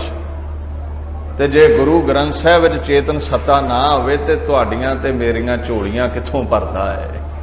आ जिहड़ा इन्नी भीड़ पाउने आपां इहदे दर ते तरले लैने आ, जे कुछ दिंदा है ते आउने आ, ते जिथों कुछ मिलदा ना होवे उत्थे की लैण जाने आ। ਹੁਣ ਇੰਨੀ ਭੀੜ ਕਿਸੇ ਬੰਦੇ ਦੇ ਕੋਲ ਕਿਉਂ ਨਹੀਂ? ਕੀ ਦੇ ਸਕਦਾ ਹੈ? 2-4 ਦਿਨ ਮੰਗਿਆ ਦੇ ਵੀ ਦਵੇ, ਰੋਜ਼ ਨਹੀਂ ਦਵੇਗਾ। ਹਰਮੰਦਰ ਸਾਹਿਬ ਕਿਉਂ ਭੀੜ ਹੈ? ਕਿਉਂਕਿ ਸਤਿਗੁਰ ਜਾਗਤਾ ਹੈ ਦੇਵ। ਹਾਜ਼ਰ ਨਾਜ਼ਰ ਜੇ ਕੋਈ ਦੇਵਤਾ ਹੈ ਉਹ ਹੈ ਸਤਿਗੁਰੂ ਗ੍ਰੰਥ ਸਾਹਿਬ, ਗੁਰੂ ਨਾਨਕ ਸਾਹਿਬ। ਕਹਿੰਦੇ ਕਿਹੜੇ ਪੱਥਰ ਦੇ ਦੇਵਤਿਆਂ ਨੂੰ ਮੰਨਦਾ ਹੈ? ਉਹ ਨਾਨਕ ਨਿਰੰਕਾਰੀ ਵਰਗਾ, ਗੁਰੂ ਗ੍ਰੰਥ ਸਾਹਿਬ ਵਰਗਾ ਦੇਵਤਾ ਕੌਣ ਹੈ? ਦੈਵਿਕ ਤਾਕਤਾਂ ਕਿਹਦੇ ਕੋਲ ਨੇ? ਗੁਰੂ ਮਹਾਰਾਜ ਨੇ ਹੁਕਮ ਕੀਤਾ, ਭਾਈ ਖੰਡੇ ਦੀ ਪੌ ਲੈਣੀ ਹੈ, ਹੁਣ ਚਰਨਾ ਅੰਮ੍ਰਿਤ ਨਹੀਂ ਚੱਲੇਗਾ। ਬਸ ਠੀਕ ਹੈ, ਪਹਿਲੇ ਨਵਾਂ ਆਖਿਆ ਚਰਨਾ ਅੰਮ੍ਰਿਤ ਲਓ, ਲੈ ਲਿਆ। 10ਵੇਂ ਨੇ ਆਖਿਆ ਖੰਡੇ ਦੀ ਪੌ ਲਓ, ਅਸੀਂ ਤੇ ਗੁਲਾਮ ਆ, ਜੇ ਸਿੱਖੀ ਕਮਾਉਣੀ ਹੈ ਤੇ ਮੁਰਦਾ ਬਣ ਜਾ, ਚਲਾਕੀਆਂ ਨਾ ਕਰ। ਕਿਉਂ ਛਗੀਏ ਜੀ? ਕਾਹਦੇ ਲਈ ਛਗੀਏ ਜੀ? ਜਦੋਂ ਬਾਪੂ ਕਹਿ ਰਿਹਾ ਹੈ, ਭਾਈ ਗੁਰਦਾਸ ਜੀ ਨੂੰ ਪੁੱਛਿਆ ਵੀ ਤੂੰ ਗੁਰੂ ਅਰਜਨ ਨੂੰ ਕਿਵੇਂ ਖੁਸ਼ ਕੀਤਾ ਹੈ, ਖਸਮ ਨੂੰ ਕਿਵੇਂ ਖੁਸ਼ ਕੀਤਾ ਹੈ? ਮੁਰਦਾ ਹੋਏ ਮੁਰੀਦ ਨਾ ਗੱਲੀ ਹੋਵਣਾ, ਮੁਰਦਾ ਬਣ ਗਏ ਕਹਿੰਦਾ। ਤੇ ਮੁਰਦੇ ਜਿਹੜੇ ਨੇ ਮੁਰੀਦ ਕਹਿੰਦੇ ਨੇ ਸੇਵਕ ਨੂੰ, ਮੁਰਦੇ ਜਿਹੜੇ ਨੇ ਉਹ ਬੋਲਦੇ ਹੀ ਨਹੀਂ। ਜੋ ਹੁਕਮ ਕਰ ਦਵੇ, ਕੋਈ ਕੰਨੋਂ ਫੜ ਕੇ ਲੈ ਜਾਵੇ, ਕੋਈ ਲੱਤੋਂ ਖਿੱਚ ਕੇ ਲੈ ਜਾਵੇ, ਕੋਈ ਇਹਨੂੰ ਕਰ ਦਵੇ ਉਹਨੂੰ ਕਰ ਦੇ, ਮੁਰਦਾ ਜ਼ਿਬਾ ਨਹੀਂ ਕਰਦਾ, ਗੁੱਸਾ ਨਹੀਂ ਕਰਦਾ, ਮੁਰਦਾ ਕਿੰਤੂ ਪਰੰਤੂ ਨਹੀਂ ਕਰਦਾ। ਕਹਿੰਦੇ ਮੁਰੀਦ ਬਣਨਾ ਹੈ ਤੇ ਮੁਰਦਾ ਹੋ ਜਾ, ਜੋ ਗੁਰੂ ਹੁਕਮ ਕਰੇ ਮੰਨ ਲੈ। ਜੇ ਪਹਿਲੇ ਨਵਾਂ ਹੁਕਮ ਕੀਤਾ ਚਰਨਾ ਦਾ ਅੰਮ੍ਰਿਤ ਵਰਤੇਗਾ ਤੇ ਅਸੀਂ ਛਕਿਆ ਹੈ। 10ਵੇਂ ਨੇ ਕਰ ਦਿੱਤਾ ਵੀ ਖੰਡੇ ਦੀ ਪੌ ਲੈਣੀ ਹੈ ਤੇ ਸਾਨੂੰ ਲੈਣੀ ਪੈਣੀ ਹੈ। ਭੈਣਾਂ ਬੀਬੀਆਂ ਬੈਠੀਆਂ ਨੇ, ਉਹੀ ਬੀਬੀ ਸਹੁਰੇ ਘਰ ਵਸਦੀ ਹੈ ਜਿਹੜੀ ਜ਼ੁਬਾਨ ਨਾ ਲੜਾਵੇ ਖਸਮ ਨਾਲ। ਸਾਡਾ ਖਸਮ ਹੈ ਗੁਰੂ ਨਾਨਕ, ਕਾਇਨਾਤ ਦਾ ਮਾਲਕ ਹੈ ਗੁਰੂ ਨਾਨਕ, ਗੁਰੂ ਗੋਬਿੰਦ ਸਿੰਘ। ਤੇ ਜੇ ਉਹਦਾ ਹੁਕਮ ਹੋ ਗਿਆ ਵੀ ਇਹ ਕਰਮ ਕਰਨਾ ਹੈ, ਜੇ ਵਸਣਾ ਹੈ, ਤੇ ਜ਼ੁਬਾਨ ਲੜਾਉਣੀ ਛੱਡ ਕੇ ਸਿਰ ਝੁਕਾ ਕੇ ਉਹਦੇ ਦਰ ਤੇ ਬਹਿ ਜਾਇਆ ਕਰੀਏ, ਸਿੱਖੀ ਫਿਰ ਮਿਲੇਗੀ। ਮੁਰਦੇ ਬਣ ਜਾਈਏ ਉਹਦੇ ਦਰ ਦੇ। ਬਾਣੀ ਨੂੰ ਪੁੱਛ ਕੇ ਚੱਲਣਾ ਹੈ, ਬਾਣੀ ਸਾਡਾ ਗੁਰੂ ਹੈ। ਔਰ ਧਿਆਨ ਦਿਓ, ਇਹ ਜਿਉਂਦਾ ਜਾਗਦਾ ਦੇਵਤਾ ਹੈ, ਇਹਦੇ ਤੋਂ ਬਿਨਾਂ ਅਸੀਂ ਕਿਸੇ ਦੀ ਪੂਜਾ ਨਹੀਂ ਕਰਦੇ। ਇਹ ਸਾਡੀਆਂ ਝੋਲੀਆਂ ਭਰਨ ਵਾਲਾ ਹੈ। ਮਹਾਰਾਜ ਸੱਚੇ ਪਾਤਸ਼ਾਹ ਕਹਿੰਦੇ ਨੇ, ਜੇ ਇਹਨੂੰ ਪੜ੍ਹੇਗਾ, ਇਹਦੀ ਸੰਗਤ ਕਰੇਗਾ, ਪ੍ਰਤੱਖ ਗੁਰੂ ਨਿਸਤਾਰੇ। ਕੀ ਕਿਹਾ ਹੈ? ਬਾਣੀ ਗੁਰੂ, ਗੁਰੂ ਹੈ ਬਾਣੀ, ਵਿੱਚ ਬਾਣੀ ਅੰਮ੍ਰਿਤ ਸਾਰੇ। ਗੁਰਬਾਣੀ ਕਹੈ ਸੇਵਕ ਜਨ ਮਾਨੈ। ਜੋ ਕਹਿ ਰਿਹਾ ਹੈ ਸਿਰ ਝੁਕਾ ਕੇ ਮੰਨ ਲਿਆ। ਗੁਰਬਾਣੀ ਕਹੈ ਸੇਵਕ ਜਨ ਮਾਨੈ, ਪ੍ਰਤੱਖ ਗੁਰੂ ਨਿਸਤਾਰੇ। ਫਿਰ ਪ੍ਰਤੱਖੀ ਉਹਦੀਆਂ ਬਖਸ਼ਿਸ਼ਾਂ ਵੇਖੀ। ਇਹ ਸੰਸਾਰ ਸਾਗਰ ਵਿੱਚ ਬੜਾ ਦੁੱਖਾਂ ਦਾ ਖੋਬਾ ਹੈ, ਬੜੀਆਂ ਦੁੱਖਾਂ ਦੀਆਂ ਛੱਲਾਂ ਨੇ। ਵੱਡੇ ਵੱਡੇ ਮੱਛ ਹੁੰਦੇ ਨੇ ਨਾ, ਕਈ ਤੇ ਏਡੇ ਏਡੇ ਦੁੱਖ ਨੇ, ਲੈ ਕੇ ਬਹਿ ਜਾਂਦੇ ਨੇ, ਚਿੰਤਾਵਾਂ ਨਿਕਲ ਜਾਂਦੀਆਂ ਨੇ। ਇਹਨਾਂ ਚਿੰਤਾਵਾਂ ਤੋਂ, ਦੁੱਖਾਂ ਦੇ ਸਾਗਰ ਤੋਂ ਇਹ ਤੈਨੂੰ ਪਾਰ ਕਰੇਗਾ, ਪਰ ਇਸ ਨੂੰ ਤੂੰ ਗੁਰੂ ਮੰਨਣਾ ਹੈ। ਗੁਰਬਾਣੀ ਤੋਂ ਬਿਨਾਂ ਕਿਸੇ ਨੂੰ ਗੁਰੂ ਨਹੀਂ ਮੰਨਣਾ। ਇਹ 10ਮ ਪਾਤਸ਼ਾਹ ਨੇ ਵੀ ਹੁਕਮ ਕੀਤਾ ਸੀ, ਔਰ ਹੁਕਮ ਕੈਸਾ ਹੈ? ਸਭ ਸਿੱਖਨ ਕੋ ਹੁਕਮ ਹੈ ਗੁਰੂ ਮਾਨਿਓ। ਜੇ ਮੰਨ ਲਿਆ ਫਿਰ ਗੁਰਬਾਣੀ ਕਹੈ ਸੇਵਕ ਜਨ ਮਾਨੈ, ਪ੍ਰਤੱਖ ਗੁਰੂ ਨਿਸਤਾਰੇ। ਫਿਰ ਪਾਰ ਉਤਾਰਾ ਵੀ ਇਹ ਬਾਣੀ ਕਰ ਦਿੰਦੀ ਹੈ। ਸਾਡੀ ਮੁਸ਼ਕਲ ਇਹ ਹੈ ਵੀ ਅਸੀਂ ਗੁਰੂ ਨਹੀਂ ਮੰਨਦੇ, ਅਸੀਂ ਤੇ ਕਲਾ ਗ੍ਰੰਥ ਸਮਝ ਕੇ ਬੈਠੇ ਹਾਂ। ਗੁਰੂ ਉਹ ਹੈ ਜਿਹੜਾ ਗਿਆਨਤਾ ਨੂੰ ਨਿਗਲ ਕੇ ਗਿਆਨ ਬਖਸ਼ੇ, ਹਾਜ਼ਰ ਨਾਜ਼ਰ। ਅਸੀਂ ਤੇ ਇੱਕ ਕਿਤਾਬ ਸਮਝ ਲਿਆ, ਪੁਸਤਕ ਸਮਝ ਲਿਆ ਹੈ। ਖੈਰ, ਜੋ ਸਤਿਗੁਰਾਂ ਦੀ ਬਾਣੀ ਹੈ ਉਹਨੂੰ ਤੇ ਅਸੀਂ ਮੰਨ ਲਿਆ। ਹੁਣ ਜਿਹੜੀ ਭਗਤਾਂ ਦੀ ਬਾਣੀ ਹੈ ਪਾਤਸ਼ਾਹ, ਉਹਨੂੰ ਗੁਰਬਾਣੀ ਕਿਵੇਂ ਮੰਨੀਏ? ਇਹ ਹੁਣ ਸਵਾਲ ਖੜਾ ਹੋਵੇਗਾ ਵੀ ਤੁਸੀਂ ਕਹਿੰਦੇ ਜੇ ਵੀ ਬਾਣੀ ਗੁਰੂ ਹੈ ਤੇ ਗੁਰੂ ਹੀ ਬਾਣੀ ਹੈ। ਗੁਰੂ ਸਾਡੇ ਦਾਸ ਹੋਏ ਨੇ, ਇਹ ਵਿੱਚ ਜਿਹੜੇ 15 ਭਗਤ ਬੈਠੇ ਨੇ ਇਹਨਾਂ ਨੂੰ ਕੀ ਆਖੋਗੇ? ਉਹ ਤੁਸੀਂ ਧਿਆਨ ਨਾਲ ਗੁਰੂ ਗ੍ਰੰਥ ਸਾਹਿਬ ਤੋਂ ਹੀ ਪੁੱਛਿਓ।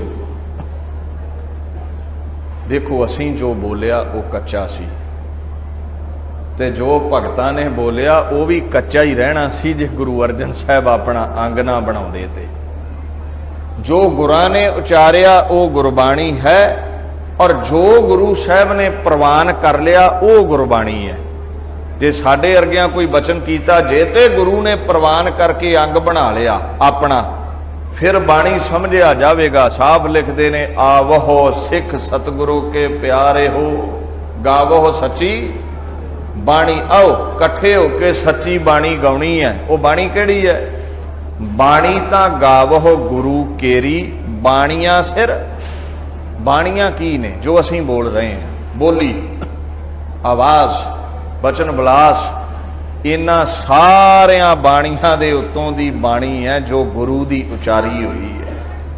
किसी भी महापुरुष ने कोई बचन कीता है, किसी भी संत भगत ने कोई बचन कीता है, उन्हां दे उत्तों दी बचन गुरु दा समझिया जांदा है। होर कवियां, कवीशरां, साधुआं, संतां ने भी बचन कीते होए ने। जे वो गुरु ग्रंथ साहिब विच दर्ज नहीं, तुहाडे मेरे कीते बचन भावें जिड्डे चाहे महापुरुष होइए, वो गुरबाणी नहीं बनणगे। सतगुरु बिना होर कच्ची है बाणी,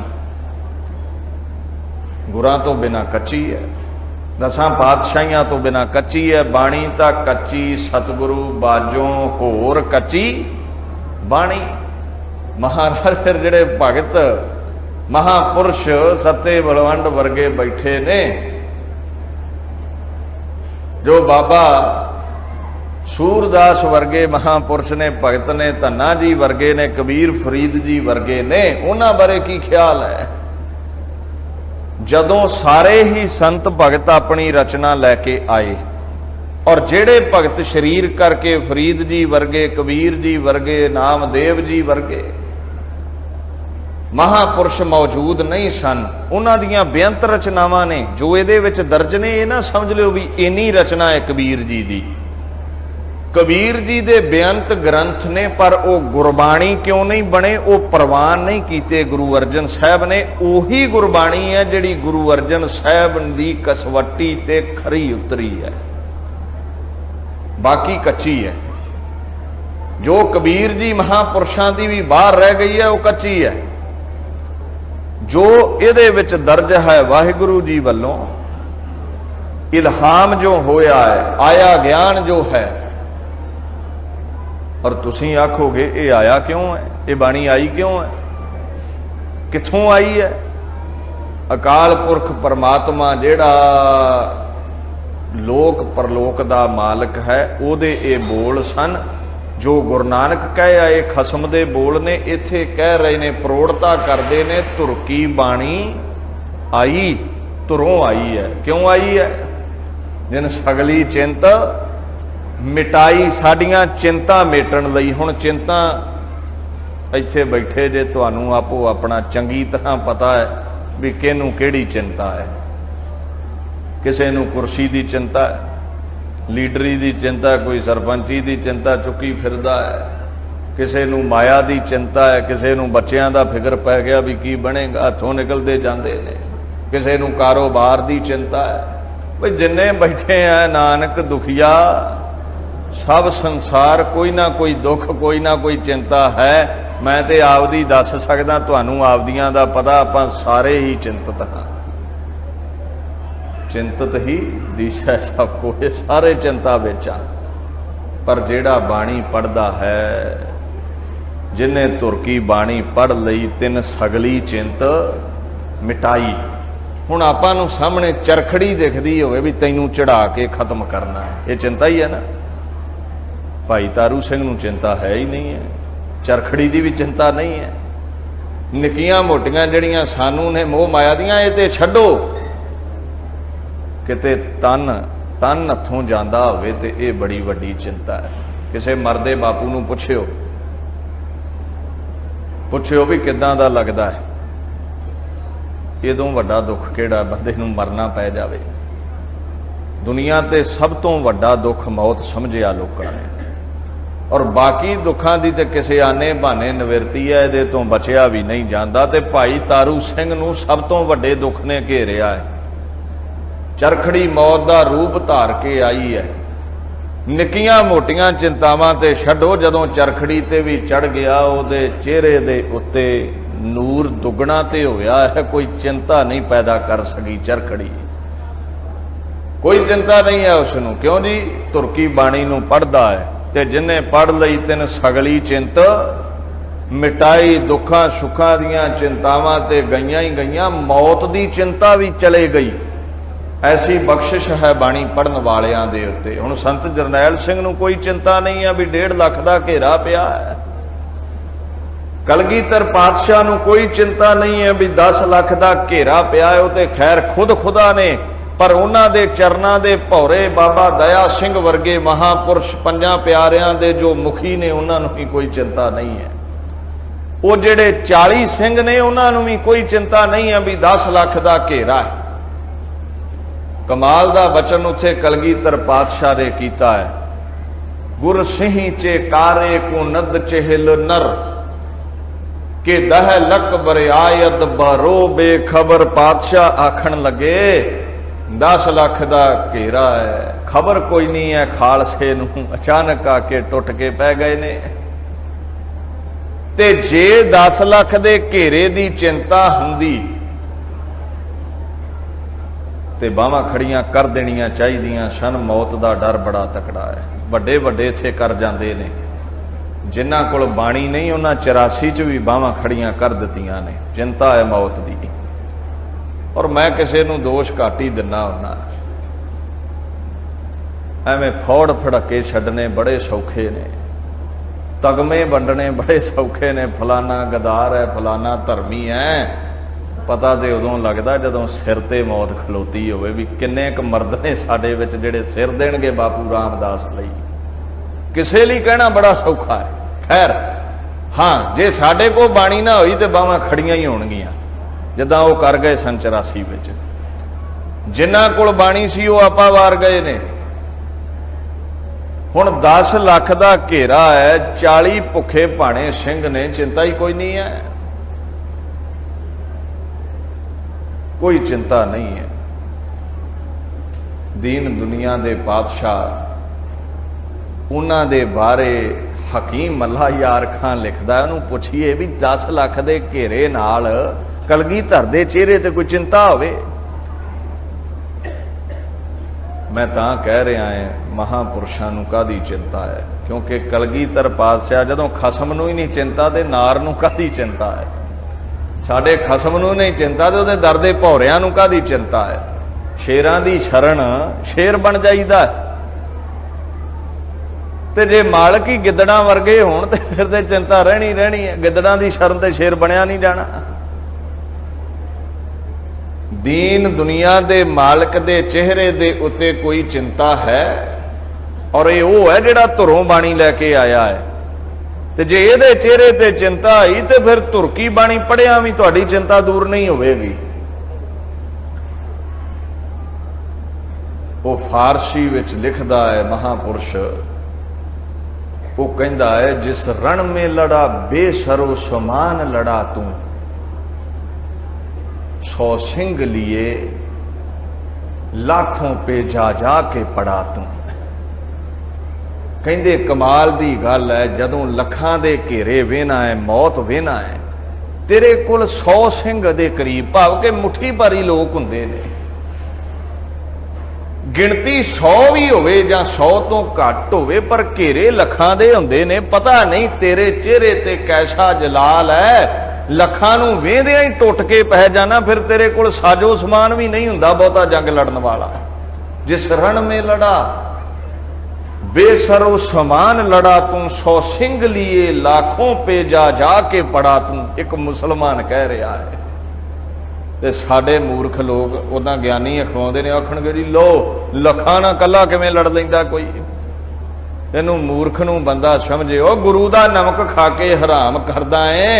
ये वो बंदा है जिन्हें नमक भी नहीं खादा। मुसलमान है, उन्हें साडा नमक नहीं खादा सिक्खी दा। ਉਹਦਾ ਵਾਸਤਾ ਹੀ ਕੋਈ नहीं है सिखी ना दूर नेड़े दा। 5 वक्त दा नमाजी भी तेरे बापू दी शान विच आखे भी लखां नाल लड़ा दिंदा है, लखां नाल कल्ला लड़दा है। ते फिर भी सानू शर्म ना आवे ते फिर चपनी चाहिदी है ना नक डोबन नूं, होर ते कख नहीं। जिहड़े तर्क करदे ने गुरु दे इतिहास ते, हुण चपनी लभदे ने, होर कख नहीं रह गया पल्ले। एक मुसलमान आखे सिखा लखां नूं टुट के पै जांदा रहा गुरु, ते एक आखे भी नहीं जी लखां नाल किथे लड़िया जा सकदा है। मैं बाणी नूं पुछया, हे गुरु ग्रंथ साहब की तुहाडे कोले ताकत है लखां नाल लड़ा सकदे हो? जे इहदे कोल है ते फिर इहदे 10वें जामे गुरु गोबिंद सिंह कोल भी है। वो कहिंदे जी जाम गुरु होए वल लख बाहें क्या कीजै। कहते जे ते मैं मित्रा तेरे पासे हो जावां, वल दा मतलब की है? पासे होना। वल दे अर्थ भी बड़े हुंदे ने। जे कोई ढिला होवे ना, बीमार होवे, ते जे पुछण जाइए भाई जी राजी हो गए जे, ते आखणगे जी अगे नूं कुछ वल है, मुड़िया मैं अगे नूं कुछ। वल दा मतलब धड़ा भी है। इत्थे धड़े तो है भी जेदे धड़े विच गुरु ग्रंथ साहिब है, जेदे पक्ष विच कलगीधर है, भावें वो 40 होण सामने 10 लाख होवे, तितरां वांगू उड़ा दिंदा है फिर जेदे वल गुरु होवे सही।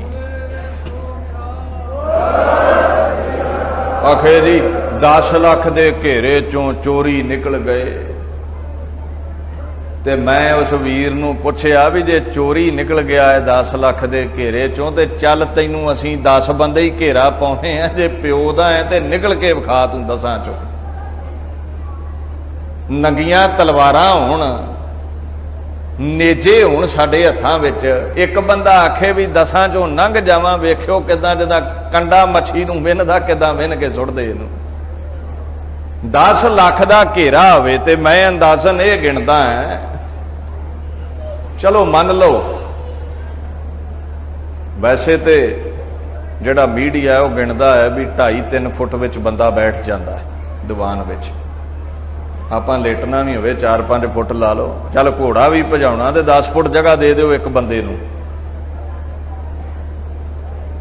तुसीं मल्टीप्लाई करके वेख लिओ, 500-700 किले दे विच ही 10 लाख का घेरा पै जांदा। जिहड़े कहिंदे ना लै इन्नी तो जगह ही नहीं उत्थे, ते मैं कहा भी सरहंद किहड़ा निक्का जिहा टापू है भी घेरे घेरे समुंदर है, जगह है नहीं, जमीनां ही ने खुलियां, ते 500 किले की किहड़ी गल है? एक पिंड का रकबा नहीं बनता। 10 फुट विच भी गिण के वेख लिओ, 40 बाय 36 कर्मां दा ही हुंदा ना किला, ਇਹਦੀ गिणती कढ़ के वेले टाइम वेख लिओ। 500 किले दे विच 10 फुट जगह दे दो एक बंदे नूं घोड़े नूं, और पैदल भी ने सारे घोड़ियां ते नहीं ने। हुण 500-700 किले विच 10 लाख बंदा बैठा होवे ते किदां कोई चोरी निकल सकदा, भावें रात होवे ते भावें दिन होवे। उन्हें लखां दा सफाया कीता है, नगारे ते लाई है चोट। हो सकदा सी जेड़े कुछ बच गए सन उन्हां दा भी सफाया कर दिंदा जदों गढ़ी चों निकलिया है, क्योंकि 5 प्यारियां ने बेनती की है बापू साडा की है, शहीद हो भी गए, जे शहीद हो भी गए तो होर पंथ पिया है, होर सिंह पए ने, पर गुरु कित्थों लभांगे। गुरु ने नगारे ते चोट लाई है,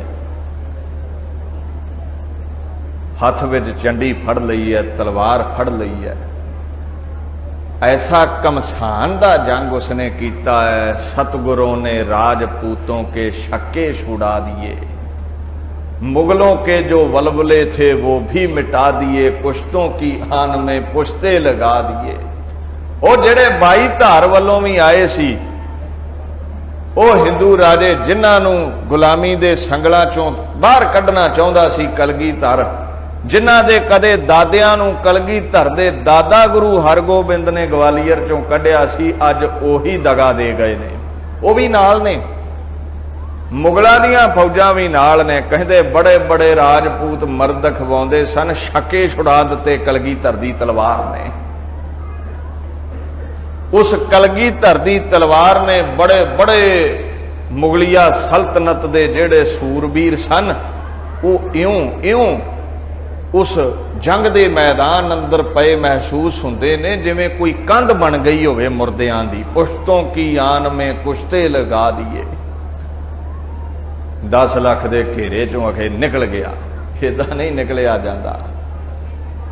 ਜਿਹੜਾ ਸਾਹਮਣੇ ਆਇਆ ਹੈ ਸਿਰ ਨਾ ਕੇ ਨਿਕਲਿਆ ਹੈ, ਹੱਥ ਜੋੜ ਕੇ ਨਹੀਂ ਨਿਕਲਿਆ। ਤੇ ਜਿਹਨੂੰ ਚਿੰਤਾ ਹੈ ਉਹ ਹੱਥ ਜੋੜ ਹੀ ਦਿੰਦਾ ਹੈ, ਤੇ ਮਿੱਧ ਕੇ ਤੇ ਉਹ ਨਿਕਲਦਾ ਹੈ ਜਿਹਨੂੰ ਚਿੰਤਾ ਹੈ ਹੀ ਨਹੀਂ, ਮੌਤ ਦਾ ਡਰ ਹੈ ਹੀ ਨਹੀਂ। ਤੇ ਜਦੋਂ ਸਾਡਾ ਬਾਪੂ ਕਿਸੇ ਤੋਂ ਡਰਦਾ ਨਹੀਂ ਤੇ ਉਹਦਾ ਨਾਮ ਲੈਣ ਵਾਲੇ ਕਿਵੇਂ ਡਰਨਗੇ? ਨਾਮ ਲੈਂਦੇ ਹੀ ਨਹੀਂ। ਮੁਸ਼ਕਲ ਇਹ ਹੈ ਸਾਡੇ ਲਈ, ਜਿਨ੍ਹਾਂ ਨੇ ਨਾਮ ਲਿਆ ਉਹਨਾਂ ਨੂੰ ਡਰ ਕੋਈ ਨਹੀਂ ਹੈ। ਇਹੀ ਪਾਤਸ਼ਾਹ ਸਮਝਾ ਰਹੇ ਨੇ, ਨਿੱਕੇ ਮੋਟੇ ਡਰ ਤੇ ਛੱਡ, ਵੀ ਪੈਸਾ ਨਾ ਰਿਹਾ ਕੀ ਕਰਾਂਗੇ, ਪਰਿਵਾਰ ਨਾ ਰਿਹਾ ਕੀ ਕਰਾਂਗੇ, ਕੁਰਸੀ ਨਾ ਰਹੀ ਕੀ ਕਰਾਂਗੇ। ਇਹ ਚਿੰਤਾਵਾਂ ਤੇ ਛੱਡ, ਇੱਥੋਂ ਤੱਕ ਮੌਤ ਦੀ ਚਿੰਤਾ ਵੀ ਉਡਾ ਦਿੰਦੀ ਹੈ ਬਾਣੀ। ਜਿਨ ਸਗਲੀ ਚਿੰਤ ਮਿਟਾਈ। ਕਿਹੜੀ ਬਾਣੀ? ਧੁਰ ਕੀ ਬਾਣੀ ਆਈ, ਜਿਹੜੀ ਧੁਰੋਂ ਸੱਚੇ ਪਾਤਸ਼ਾਹ ਲੈ ਕੇ ਆਏ ਨੇ। ਹੁਣ ਭਗਤਾਂ ਦੀ ਗੱਲ ਹੈ, ਜਿਹੜੀ ਪ੍ਰਵਾਨ ਹੋ ਗਈ ਉਹ ਪੱਕੀ ਬਾਣੀ ਹੈ, ਜੋ ਪ੍ਰਵਾਨ ਨਹੀਂ ਹੈ ਉਹ ਕੱਚਾ ਹੈ। ਮਹਾਰਾਜ ਨੂੰ ਪੁੱਛਿਆ ਜੀ ਇਹ ਸਾਡੇ ਭਗਤ ਨੇ, ਮਹਾਪੁਰਸ਼ ਨੇ, ਕਿਉਂਕਿ ਇਹ ਉਹ ਨਦੀਆਂ ਨੇ ਜਿਹੜੀਆਂ ਬੜੀ ਮਿਹਨਤ ਕਰਕੇ ਸਮੁੰਦਰ ਵਿੱਚ ਪੈਂਦੀਆਂ ਨੇ, ਤੇ 10 ਗੁਰੂ ਸਮੁੰਦਰ ਹੋਏ ਨੇ। ਜਿਹੜੇ ਭਗਤ ਸੰਤ ਬੈਠੇ ਨੇ ਗੁਰੂ ਗ੍ਰੰਥ ਸਾਹਿਬ ਵਿੱਚ, ਉਹ ਨਦੀਆਂ ਨੇ। ਫਰੀਦ ਜੀ ਪਹਿਲੇ ਦਿਨ ਹੀ ਨਹੀਂ ਪਹੁੰਚ ਗਏ ਰੱਬ ਤਾਈਂ, ਫਰੀਦ ਜੀ ਬੰਦਗੀ ਕਰਕੇ ਪਹੁੰਚੇ ਨੇ।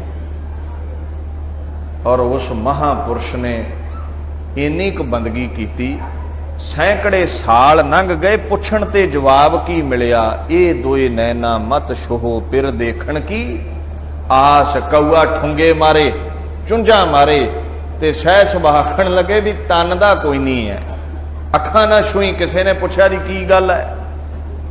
ਇੱਥੇ ਭਾਣਾ ਮੰਨ ਲਿਆ ਸਰੀਰ ਦੀਆਂ ਚੁੰਝਾਂ ਦਾ, ਅੱਖਾਂ ਤੋਂ ਕੀ ਤੰਗੀ ਹੈ? ਕਹਿੰਦੇ ਕਿਉਂਕਿ ਅਜੇ ਖਸਮ ਵੇਖਿਆ ਨਹੀਂ ਹੈ। ਮਤਲਬ ਕਿ ਸਿੱਧੇ ਸਮੁੰਦਰ ਨਹੀਂ, ਬੰਦਗੀ ਕਰਕੇ ਪਹੁੰਚੇ ਨੇ। ਬੰਦਗੀ ਕਰਕੇ ਪਹੁੰਚਣਾ ਪਿਆ ਹੈ। ਕਬੀਰ ਜੀ ਬੰਦਗੀ ਕਰਕੇ ਪਹੁੰਚੇ ਨੇ, ਗੁਰੂ ਧਾਰ ਰਹੇ ਨੇ ਰਾਮਾਨੰਦ ਜੀ। ਉਹ ਮੰਨਦੇ ਨਹੀਂ, ਕਹਿੰਦੇ ਭਾਈ ਤੂੰ ਸ਼ੂਦਰ ਹੈ। ਅਖੀਰ ਗੁਰੂ ਧਾਰਿਆ ਹੈ ਰਾਮਾਨੰਦ ਨੂੰ। ਪਰ ਗੁਰੂ ਨਾਨਕ ਸਾਹਿਬ ਕੌਣ ਨੇ? ਉਹ ਨਦੀ ਨਹੀਂ ਹੈ, ਗੁਰੂ ਨਾਨਕ ਸਮੁੰਦਰ ਹੈ, ਜੰਮਦਿਆਂ ਹੀ ਸਮੁੰਦਰ ਹੈ। ਤਾਂ ਹੀ ਬਾਣੀ ਵਿੱਚ ਲਿਖਿਆ ਹੈ, ਜੋਤ ਰੂਪ ਹਰ ਆਪ ਗੁਰੂ ਨਾਨਕ ਕਹਾਇਓ। ਉਹ ਜੋਤ ਸਰੂਪ ਨਿਰਗੁਣ ਸਰੂਪ ਹੀ ਨਾਨਕ ਹੈ। ਹਾਂ, ਜਦੋਂ ਕਬੀਰ ਜੀ ਫਰੀਦ ਜੀ ਵਰਗੇ ਮਹਾਪੁਰਸ਼ ਮੁਸ਼ੱਕਤ ਘਾਲਣ, ਨਦੀ ਪਹਾੜਾਂ ਤੋਂ ਚੱਲ ਪਈ, ਅਖੀਰ ਸਮੁੰਦਰ ਤੱਕ ਪਹੁੰਚਦੀ ਹੈ, ਪੱਥਰਾਂ ਨਾਲ ਟਕਰਾ ਕੇ, ਚੌਂਕੜੇ ਮਾਰ ਕੇ, ਮੁਸ਼ੱਕਤਾਂ ਘਾਲ ਕੇ, ਫਿਰ ਸਮੁੰਦਰ ਦਾ ਹੀ ਰੂਪ ਹੈ। ਜਦੋਂ ਗੁਰੂ ਦੇ ਅੰਗ ਬਣ ਗਏ, ਗੁਰੂ ਸਾਹਿਬ ਦਾ ਰੂਪ ਬਣ ਗਏ। ਔਰ ਅਸੀਂ ਭਗਤਾਂ ਨੂੰ ਸਤਿਗੁਰੂ ਤਾਂ ਨਹੀਂ ਕਹਿੰਦੇ ਕਿਉਂਕਿ ਉਹ ਜੰਮਦਿਆਂ ਸਮੁੰਦਰ ਨਹੀਂ ਸਨ, ਸਮੁੰਦਰ ਤੱਕ ਪਹੁੰਚਣਾ ਪਿਆ ਹੈ। ਇਹ ਖਿਆਲ ਰੱਖਿਓ, ਕਈ ਵਾਰ ਕੋਈ ਸ਼ੰਕਾ ਕਰਦਾ, ਹਾਂ ਗੁਰੂ ਸਾਹਿਬ ਦਾ ਰੂਪ ਬਣ ਗਏ, ਫਿਰ ਜੇ ਕੋਈ ਆਖੇ ਸਤਿਗੁਰੂ ਕਿਉਂ ਨਹੀਂ ਕਹਿੰਦੇ ਭਗਤਾਂ ਨੂੰ? ਕਿਉਂਕਿ ਬਾਣੀ ਦੇ ਵਿੱਚ ਗੁਰੂ ਅਰਜਨ ਸਾਹਿਬ ਤੋਂ ਲੈ ਕੇ ਗੁਰੂ ਨਾਨਕ ਤੋਂ ਲੈ ਕੇ 9ਵੇਂ ਬਾਪੂ ਤੇ 10ਵੇਂ ਬਾਪੂ, ਕਿਸੇ ਨੇ ਭਗਤਾਂ ਨੂੰ ਗੁਰੂ ਨਹੀਂ ਲਿਖਿਆ, ਸਤਿਗੁਰੂ ਨਹੀਂ ਲਿਖਿਆ। ਤੇ ਜੋ ਸਾਡੇ ਪਿਤਾ ਲਿਖ ਗਏ ਨੇ, ਅਸੀਂ ਉਹਦੇ ਅਨੁਸਾਰ ਇਹਨਾਂ ਮਹਾਂਪੁਰਸ਼ਾਂ ਨੂੰ ਭਗਤ ਹੀ ਆਨੇ ਆ। ਹਾਂ, ਜੇ ਉਹ ਗੁਰੂ ਲਿਖ ਦਿੰਦੇ ਤੇ ਅਸੀਂ ਕਹਿ ਦਿੰਦੇ। ਇਹਦੇ ਵਿੱਚ ਕੋਈ ਗੁੱਸਾ ਗਿਲਾ ਕਰਨ ਦੀ ਤੇ ਮੈਨੂੰ ਲੋੜ ਨਹੀਂ ਲੱਗਦੀ। ਹਾਂ, ਅੰਗ ਨੇ, ਅਦਬ ਹੈ, ਆਪਾਂ ਮਹਾਂਪੁਰਸ਼ ਨੂੰ ਕਹਿ ਹੀ ਦਿੰਦੇ, ਉਹ ਤੂੰ ਤੇ ਰੱਬ ਦਾ ਹੀ ਰੂਪ ਹੈ, ਬੰਦਗੀ ਹੈ ਨਹੀਂ। ਹੁਣ ਇਹਦਾ ਮਤਲਬ ਇਹ ਨਹੀਂ ਹੈ ਵੀ ਉਹ ਗੁਰੂ ਨਾਨਕ ਹੀ ਬਣ ਗਿਆ ਹੈ। ਕੋਈ ਕਿਸੇ ਮਹਾਂਪੁਰਸ਼ ਨੂੰ ਆਖੇ ਬੱਲੇ ਬੱਲੇ ਬੱਲੇ ਗੁਰੂ ਨਾਨਕ ਸਾਹਿਬ ਵਾਲਾ ਹੀ ਲੰਗਰ ਚਲਾਇਆ ਤੁਸੀਂ, ਇਹਦਾ ਮਤਲਬ ਇਹ ਨਹੀਂ ਵੀ ਹੁਣ ਗੁਰੂ ਨਾਨਕ ਹੀ ਬਣ ਗਿਆ। ਉਹ ਖੁਦ ਖੁਦਾ ਨੇ, ਉਹ ਸਮੁੰਦਰ ਨੇ, ਉਹਨਾਂ ਨੂੰ ਚੌਂਕੜੇ ਮਾਰਨ ਦੀ ਲੋੜ ਨਹੀਂ, ਮੁਸ਼ੱਕਤਾਂ ਘਾਲਣ ਦੀ ਲੋੜ ਨਹੀਂ। ਜੇ ਕਿਤੇ ਚੌਂਕੜਾ ਉਹਨਾਂ ਲਾਇਆ ਵੀ ਹੋਵੇਗਾ ਤੇ ਸਾਨੂੰ ਦਿਖਾਵਣੇ ਦੇ ਲਈ ਵੀ ਮੈਂ ਇਦਾਂ ਖੁਸ਼ ਹੁੰਦਾ ਹੀ ਜੇ ਇਦਾਂ ਚੌਂਕੜਾ ਲਾ ਕੇ ਬੈਠੇਗਾ, ਤੇ ਹੋਰ ਕੋਈ ਰਸਤਾ ਨਹੀਂ ਹੈ ਖੁਸ਼ ਕਰਨ ਦਾ ਮੇਰੇ ਨਿਰਗੁਣ ਸਰੂਪ ਨੂੰ। ਮਹਾਰਾਜ ਸੱਚੇ ਪਾਤਸ਼ਾਹ ਤੋਂ ਪੁੱਛੀਏ ਜੀ, ਇਹ ਭਗਤ ਜਿਹੜੇ ਨੇ ਫਿਰ ਇਹਨਾਂ ਦੇ ਬੋਲ ਕੱਚੇ ਹੋਏ? ਕਹਿੰਦੇ ਨਹੀਂ, ਜਿੰਨੇ ਸਾਨੂੰ ਪਾ ਗਏ ਸ੍ਰੀ ਰਾਗ ਮਹੱਲਾ ਤੀਜਾ, ਉਹਦੇ ਵਿੱਚ ਦੀਨ ਦੁਨੀਆ ਦੇ ਮਾਲਕ ਗੁਰੂ ਅਮਰਦਾਸ ਸਾਹਿਬ ਨੇ ਇਹ ਤਰਕ ਖਤਮ ਕੀਤਾ ਹੈ ਵੀ ਤੁਸੀਂ ਕਹਿੰਦੇ ਜੇ ਬਾਣੀ ਗੁਰੂ ਗੁਰੂ ਹੈ, ਬਾਣੀ ਵੀ ਗੁਰੂ ਹੀ ਬਾਣੀ ਲੈ ਕੇ ਆਇਆ, ਫਿਰ ਭਗਤਾਂ ਦੀ ਉਹਨੂੰ ਗੁਰਬਾਣੀ ਕਿਉਂ ਕਹਿ ਰਹੇ ਅਸੀਂ ਗੁਰੂ ਗ੍ਰੰਥ ਸਾਹਿਬ ਦਾ ਅੰਗ ਹੈ। ਤੇ ਮੈਂ ਤੁਹਾਨੂੰ ਕਹਿ ਚੁੱਕਿਆ ਉਹਨੂੰ ਤਾਂ ਗੁਰਬਾਣੀ ਕਹਿ ਰਹੇ ਹਾਂ ਕਿਉਂਕਿ ਗੁਰੂ ਦਾ ਅੰਗ ਬਣ ਗਈ, ਗੁਰੂ ਨੂੰ ਭਾ ਗਈ, ਗੁਰੂ ਦੇ ਪਸੰਦ ਆ ਗਈ। ਨਾਮਾ ਸ਼ਿੰਬਾ ਕਬੀਰ ਜੁਲਾਹਾ ਪੂਰੇ ਗੁਰ ਤੇ ਗਤ ਪਾਈ। ਇਹ ਪੜਿਓ, ਇਹ ਪੜਿਓ ਗੁਰੂ ਅਮਰਦਾਸ ਭੱਲਿਆਂ ਦੇ ਬਾਦਸ਼ਾਹ ਨੂੰ। ਬ੍ਰਹਮ ਕੇ ਬੇਤੇ ਸ਼ਬਦ ਪਛਾਣੈ, ਹਉਮੈ ਜਾਤ ਗਵਾਈ, ਸੁਰਨਰ ਤਿਨ ਕੀ ਬਾਣੀ ਗਾਵੈ ਹੈ, ਕੋਏ ਨਾ ਮੇਟੈ। ਭਾਈ ਕਹਿੰਦੇ ਦੇਵਤੇ ਵੀ ਉਹਨਾਂ ਦੇ ਬੋਲ ਬਾਣੀ ਨੂੰ ਗਾ ਰਹੇ ਨੇ ਔਰ ਅਸੀਂ ਇਹ ਬਾਣੀ ਪ੍ਰਵਾਨ ਕੀਤੀ ਹੈ ਕਿਉਂਕਿ ਉਹਨਾਂ ਮਹਾਪੁਰਸ਼ਾਂ ਨੇ ਰੱਬ ਨਿਰਮਲ ਬੜਾ ਹੈ, ਰੱਬ ਨਿਰਮਲ ਹੈ। ਬੱਚੇ ਨੂੰ ਕਹਿ ਦਿੰਦੇ ਨਾ ਇਹਦੇ ਨਿਰਾ ਹੀ ਰੱਬ ਦਾ ਰੂਪ ਹੈ ਕਿਉਂਕਿ ਬੱਚੇ ਵਿੱਚ ਮੈਲ ਨਹੀਂ ਹੁੰਦੀ, ਨਾ ਅੱਖਾਂ ਮੈਲੀਆਂ, ਕਾਮ ਕ੍ਰੋਧ ਲੋਭ ਮੋਹ ਬਗਾਨੇ ਰੂਪ ਤੱਕਣ ਦੀ ਕੋਈ ਵੀ ਮੈਲ ਨਹੀਂ, ਨਾ ਵੈਰ ਹੀ ਰੱਖਦਾ ਕਿਸੇ ਨਾਲ। ਹੁਣੇ ਮਾਂ ਨੇ 2 ਚਪੇੜਾਂ ਛੱਡੀਆਂ, ਘੜੀ ਕੁ ਮੂੰਹ ਬਿਠਾਉਂਦਾ ਹੈ ਤੇ ਫਿਰ ਮਾਂ ਕਰਨ ਲੱਗ ਪੈਂਦਾ, ਮੰਮੀ ਮੰਮੀ ਕਰੀ ਜਾ। ਵੈਰ ਕੋਈ ਨਹੀਂ ਹੈ ਉਸ ਨੂੰ। ਤੇ ਮੂੰਹ ਤੇ ਦਾੜਾ ਆਇਆ ਤੇ ਮਾਂ ਪਿਓ 2 ਚਪੇੜਾਂ ਮਾਰ ਦੇਣ ਤੇ ਘਰ ਛੱਡ ਕੇ ਚਲ ਜਾਂਦੇ ਨੇ ਲੋਕ। ਵੱਡੇ ਹੋ ਗਏ ਨੇ, ਕ੍ਰੋਧ ਪੈਦਾ ਹੋ ਗਿਆ ਹੈ। ਛੋਟੇ ਬੱਚੇ ਨੂੰ ਕੋਈ ਕਾਮ ਦਾ ਚਸਕਾ ਨਹੀਂ ਹੈ ਤੇ ਵੱਡੇ ਲੋਕਾਂ ਦੀਆਂ ਕੰਧਾਂ ਟੱਪਣੋਂ ਨਹੀਂ ਅੜਦੇ, ਰਾਵਣ ਵਾਂਗੂ ਕਾਮੀ ਹੋਏ ਫਿਰਨਗੇ।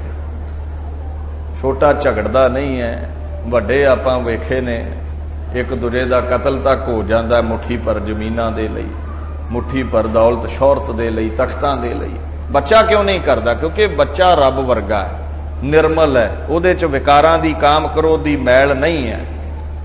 ਤੇ ਜਦੋਂ ਤੁਹਾਡੇ ਤੇ ਮੇਰੇ ਵਿੱਚੋਂ ਕਾਮ ਕ੍ਰੋਧ ਲੋਭ ਦੀ ਮੈਲ ਚਲੀ ਗਈ, ਬ੍ਰਹਮ ਕੇ ਬੇਤੇ ਸ਼ਬਦ ਪਛਾਣੈ, ਹਉਮੈ ਜਾਤ ਗਵਾਈ, ਹੰਕਾਰ ਛੱਡ ਦਿੱਤਾ, ਵਿਕਾਰ ਛੱਡ ਦਿੱਤੇ, ਨਿਰਮਲ ਹੋ ਗਏ। ਤੇ ਜਿਹੜਾ ਨਿਰਮਲ ਹੈ ਉਹੀ ਨਿਰਮਲ ਪਰਮਾਤਮਾ ਵਿੱਚ ਮਿਲ ਸਕਦਾ, ਦੂਜਾ ਨਹੀਂ। ਤੇਲ ਵਿੱਚ ਤੇਲ ਹੀ ਮਿਲਦਾ, ਕਦੇ ਪਾਣੀ ਮਿਲਦਾ ਵੇਖਿਆ ਜੇ? ਤੇਲ ਇੱਕ ਬੰਨੇ ਤੇ ਪਾਣੀ ਅੱਡ ਤੁਰਿਆ ਫਿਰਦਾ ਹੈ। ਉਹਦੇ ਵਰਗੇ ਹੋਣਾ ਪੈਣਾ ਹੈ। ਤੇ ਜਦੋਂ ਗੁਰੂ ਨਾਨਕ ਸਾਹਿਬ ਗੁਰੂ ਅਮਰਦਾਸ ਵਰਗੇ ਉਹ ਮਹਾਪੁਰਸ਼ ਬੰਦਗੀ ਕਰਕੇ ਨਿਰਮਲ ਹੋ ਗਏ, ਸੁਰਨਰ ਤਿਨ ਕੀ ਬਾਣੀ ਗਾਵੈ ਕੋਏ ਨਾ ਮੇਟੈ। ਭਾਈ ਪਾਤਸ਼ਾਹ ਕਹਿੰਦੇ ਉਹ ਨਿਰਮਲ ਹੋ ਗਏ ਤੇ ਜਿਹੜੇ ਨਿਰਮਲ ਨੇ, ਜਿਨ੍ਹਾਂ ਵਿੱਚ ਮੈਲ ਨਹੀਂ ਹੈ, ਉਹਨਾਂ ਦੀ ਬਾਣੀ ਨੂੰ ਮੈਂ ਗੁਰਬਾਣੀ ਬਣਾ ਲਿਆ। ਉਹ ਭੱਟ ਨੇ, ਉਹ ਭਗਤ ਨੇ, ਉਹ ਬੜੇ ਬੜੇ ਇਹ ਮਹਾਪੁਰਸ਼ ਨੇ ਔਰ ਆਪ ਸੱਚੇ ਪਾਤਸ਼ਾਹ ਨੇ, ਦੀਨ ਦੁਨੀਆ ਦੇ ਮਾਲਕ ਨੇ। ਭਗਤਾਂ ਮਹਾਪੁਰਸ਼ਾਂ ਦੀ ਬਾਣੀ ਨੂੰ ਜਗ੍ਹਾ ਦਿੱਤੀ, ਪ੍ਰਵਾਨ ਕਰ ਲਈ। ਜਦੋਂ ਨਿਰਮਲ ਹੋ ਗਏ ਤੇ ਆਪਣੇ ਵਿੱਚ ਹੀ ਭੇਦ ਕਰ ਲਏ। ਔਰ ਕਿਹਾ ਕੀ ਹੈ? ਜਿੱਥੇ ਗੁਰੂ ਨਾਨਕ ਨੇ ਕਹਿ ਦਿੱਤਾ ਹੈ ਜੈਸੀ ਮੈਂ ਆਵੈ ਖਸਮ ਕੀ ਬਾਣੀ, ਉੱਥੇ ਗੁਰੂ ਅਰਜਨ ਸਾਹਿਬ ਨੇ ਵੀ ਕਹਿ ਦਿੱਤਾ, ਭਾਈ ਗੁਰਦਾਸ ਜੋ ਮੈਂ ਤੁਹਾਡੇ ਕੋਲੋਂ ਲਿਖਾ ਰਿਹਾ ਹਾਂ ਰਾਮਸਰ ਦੇ ਕੋਲ, ਬਾਬਾ ਮੋਹਨ ਜੀ ਕੋਲੋਂ ਪੋਥੀਆਂ ਲਿਆ ਕੇ, ਪਹਿਲੇ 4 ਪਾਤਸ਼ਾਹਾਂ ਦੀ ਬਾਣੀ ਲਿਆ ਕੇ ਜੋ ਆਪਣੀ ਬਾਣੀ ਮੈਂ ਮੁਖਾਰ ਬਿੰਦ ਤੋਂ ਉਚਾਰ ਰਿਹਾ ਹਾਂ, ਇਹਦੇ ਤੇ ਮੇਰਾ ਹੱਕ ਕੋਈ ਨਹੀਂ ਹੈ। ਹਉ ਆਪਹੁ ਬੋਲ ਨਾ ਜਾਣਦਾ, ਮੈਂ ਕਹਿਆ ਸਭ ਹੁਕਮਾਓ ਜੀਓ। ਇਹ ਤੇ ਖਸਮ ਦੇ ਬੋਲ ਨੇ। ਮੈਂ ਕਲਗੀਧਰ ਪਾਤਸ਼ਾਹ ਨੂੰ ਪੁੱਛਾਂ ਵੀ ਪਾਤਸ਼ਾਹ ਜੋ ਤੁਸੀਂ 10ਵੇਂ ਵਿੱਚ ਲਿਖਿਆ ਉਹ ਤੁਹਾਡੀ ਬਾਣੀ ਹੈ? ਕਹਿੰਦੇ ਨਹੀਂ, ਮੈਂ ਜ਼ਰੀਆ ਹਾਂ, ਜੋ ਨਿਜ ਪ੍ਰਭ ਮੋਹ ਸੋ ਕਹਾ ਸੋ ਕਹੇ ਹੂੰ ਜਗ ਮਾਹੇ। ਜੋ ਨਿਜ ਪ੍ਰਭ ਮੋਹ ਸੋ ਕਹਾ, ਜੋ ਮੈਨੂੰ ਕਿਹਾ ਦੁਨੀਆ ਤੇ ਆਉਣ ਲੱਗਿਆ ਤੁਹਾਨੂੰ ਕਹਿ ਦਿੱਤਾ ਮੈਂ। ਅਸੀਂ ਜੋ ਬੋਲਦੇ ਆ ਉਹ ਸਾਡੀ ਬਾਣੀ ਹੈ। ਪਾਤਸ਼ਾਹ ਕਹਿੰਦੇ ਜੋ ਮੈਂ ਬੋਲ ਰਿਹਾ ਮੈਂ ਤੇ ਇੱਕ ਸਾਧਨ ਆ, ਗੱਲਾਂ ਮੈਂ ਉਹਦੀਆਂ ਤੁਹਾਨੂੰ ਦੱਸ ਰਿਹਾ। ਭਾਈ ਗੁਰਦਾਸ ਜੀ ਨੂੰ ਸੇਵਾ ਦੇ ਕੇ ਧੰਨ ਨੇ ਉਹ ਹਸਤ ਕਮਲ ਭਾਈ ਗੁਰਦਾਸ ਦੇ, ਜਿਹੜੇ ਸਮੁੱਚੇ ਸਿੱਖ ਜਗਤ ਵਿੱਚੋਂ ਪ੍ਰਵਾਨ ਹੋਏ ਵੀ ਬਾਣੀ ਇਹ ਲਿਖਣਗੇ। ਤਕਰੀਬਨ 1661 ਦੇ ਵਿੱਚ 60 ਵਿੱਚ ਆਰੰਭਤਾ ਹੋਈ, 61 ਦੇ ਵਿੱਚ ਬਾਣੀ ਦੀ ਸੰਪੂਰਨਤਾ ਹੋ ਗਈ। ਸੰਪੂਰਨ ਤੋਂ ਭਾਵ ਹੈ ਬਾਣੀ ਲਿਖਣੀ, ਪਾਤਸ਼ਾਹ ਨੇ ਦਰਜ ਕਰਨੀ ਸਮਾਪਤ ਕਰ ਦਿੱਤੀ। ਪ੍ਰਕਾਸ਼ ਹੋਇਆ ਔਰ ਅਸਲ 9ਵੇਂ ਬਾਪੂ ਦੀ ਬਾਣੀ ਪਾ ਕੇ ਕਲਗੀਧਰ ਪਾਤਸ਼ਾਹ ਨੇ ਫਿਰ ਸਮੁੱਚੇ ਤੌਰ ਤੇ ਹੀ ਸੰਪੂਰਨ ਕਰਕੇ ਤੇ ਦਸਤਖਤ ਕਰ ਦਿੱਤੇ। ਹੁਣ ਕੋਈ ਉਹਨੂੰ ਖੋਲ ਨਹੀਂ ਸਕਦਾ, ਗੁਰੂ ਦੇ ਅੰਗ ਵੱਧ ਘੱਟ ਨਹੀਂ ਕਰ ਸਕਦਾ। ਔਰ ਇਸ ਗ੍ਰੰਥ ਦਾ ਜੋ ਨਾਮ ਰੱਖਿਆ ਗਿਆ, ਇਹਨੂੰ ਜੋ ਅਦਬ ਦਿੱਤਾ ਗਿਆ ਹੈ, ਆਪਣੀ ਜੋਤ ਕਲਗੀਧਰ ਪਾਤਸ਼ਾਹ ਨੇ ਪ੍ਰਵੇਸ਼ ਕਰਾ ਕੇ ਨਾਮ ਆਦ ਗ੍ਰੰਥ ਸੀ, ਕਿਉਂਕਿ ਬੋਲ ਕੇ ਦੇ ਨੇ, ਰੱਬ ਦੇ ਬੋਲ ਨੇ ਨਾ। ਤੇ ਰੱਬ ਦਾ ਡੇਟ ਆਫ ਬਰਥ ਇਹ ਤਾਂ ਨਹੀਂਗਾ ਵੀ ਉਹ 1986 ਵਿੱਚ ਪੈਦਾ ਹੋਇਆ। ਰੱਬ ਕੌਣ ਹੈ? ਆਦ ਕਾਲ ਤੋਂ ਜੋ ਮੌਜੂਦ ਹੈ, ਸਭ ਤੋਂ ਆਦ ਪਹਿਲਾਂ ਦਾ ਹੈ ਜੋ। ਹੁਣ ਜਿਵੇਂ ਤੁਸੀਂ ਕੋਈ ਗੱਲ ਆਖੋ, ਮੈਂ ਕੋਈ ਗੱਲ ਆਖਾਂ, ਆਪਾਂ ਕਹਿ ਦਿੰਦੇ ਫਲਾਨਾ ਬਾਣੀ ਵਿੱਚ ਪ੍ਰਵਚਨ ਕਰ ਰਿਹਾ ਹੈ, ਫਲਾਣੇ ਦੇ ਬੋਲ ਨੇ, ਉੱਥੇ ਬੋਲ ਰਿਹਾ ਹੈ। ਮੈਂ ਇੱਥੇ ਬੋਲਾਂ, ਲੰਗਰ 'ਚ ਵੀ ਸੰਗਤ ਨੇ ਪਹਿਚਾਣ ਲੈਣਾ ਵੀ ਕੌਣ ਬੋਲ ਰਿਹਾ ਹੈ। ਇੱਦਾਂ ਹੀ ਰੱਬ ਦੇ ਬੋਲ ਹੀ ਉਹਦੀ ਪਹਿਚਾਣ ਨੇ, ਉਹਦੀ ਹੋਂਦ ਹੈ। ਜੇ ਮੈਂ ਬੋਲਦਾ ਤੇ ਇਹਦਾ ਮਤਲਬ ਬਾਹਰੋਂ ਕੋਈ ਕਹਿ ਸਕਦਾ ਵੀ ਇਹ ਹੈਗਾ ਅਜੇ ਜੀਂਦਾ। ਰੱਬ ਦੇ ਬੋਲ ਨੇ, ਰੱਬ ਹਾਜ਼ਰ ਨਾਜ਼ਰ ਹੈ। ਜੇ ਉਹ ਇਹ ਬੋਲ ਨਾ ਹੋਣ ਤੇ ਫਿਰ ਆਪਾਂ ਕਹਿ ਦੇਵਾਂਗੇ ਕਿ ਕੋਈ ਹੈ ਹੀ ਨਹੀਂ, ਮਰਿਆ ਹੈ। ਬੋਲਾਂ ਤੋਂ ਹੀ ਇਹ ਗਿਆਨ ਹੁੰਦਾ ਹੈ। ਫਲਾਣਾ ਬੰਦਾ, ਉਹ ਫਲਾਣਾ ਗੰਢਾ ਸਿੰਘ ਬੋਲਦਾ ਪਈ ਜੀਂਦਾ ਹੈ। ਗੱਲਾਂ ਤੋਂ ਆਵਾਹ ਹੋ ਗਿਆ, ਗਿਆਨ ਹੋ ਗਿਆ ਵੀ ਜਿਉਂਦਾ ਜਾਗਦਾ ਹੈ। ਇਸੇ ਕਰਕੇ ਇਹ ਰੱਬ ਦੇ ਬੋਲ ਨੇ। ਮੈਂ ਇੱਥੇ ਬੋਲ ਲਿਆ, ਲੰਗਰ ਚੋਂ ਸੰਗਤ ਨੇ ਸਮਝ ਲੈਣਾ ਇਹ ਹਾਜ਼ਰ ਹੈ ਦੀਵਾਨ ਵਿੱਚ।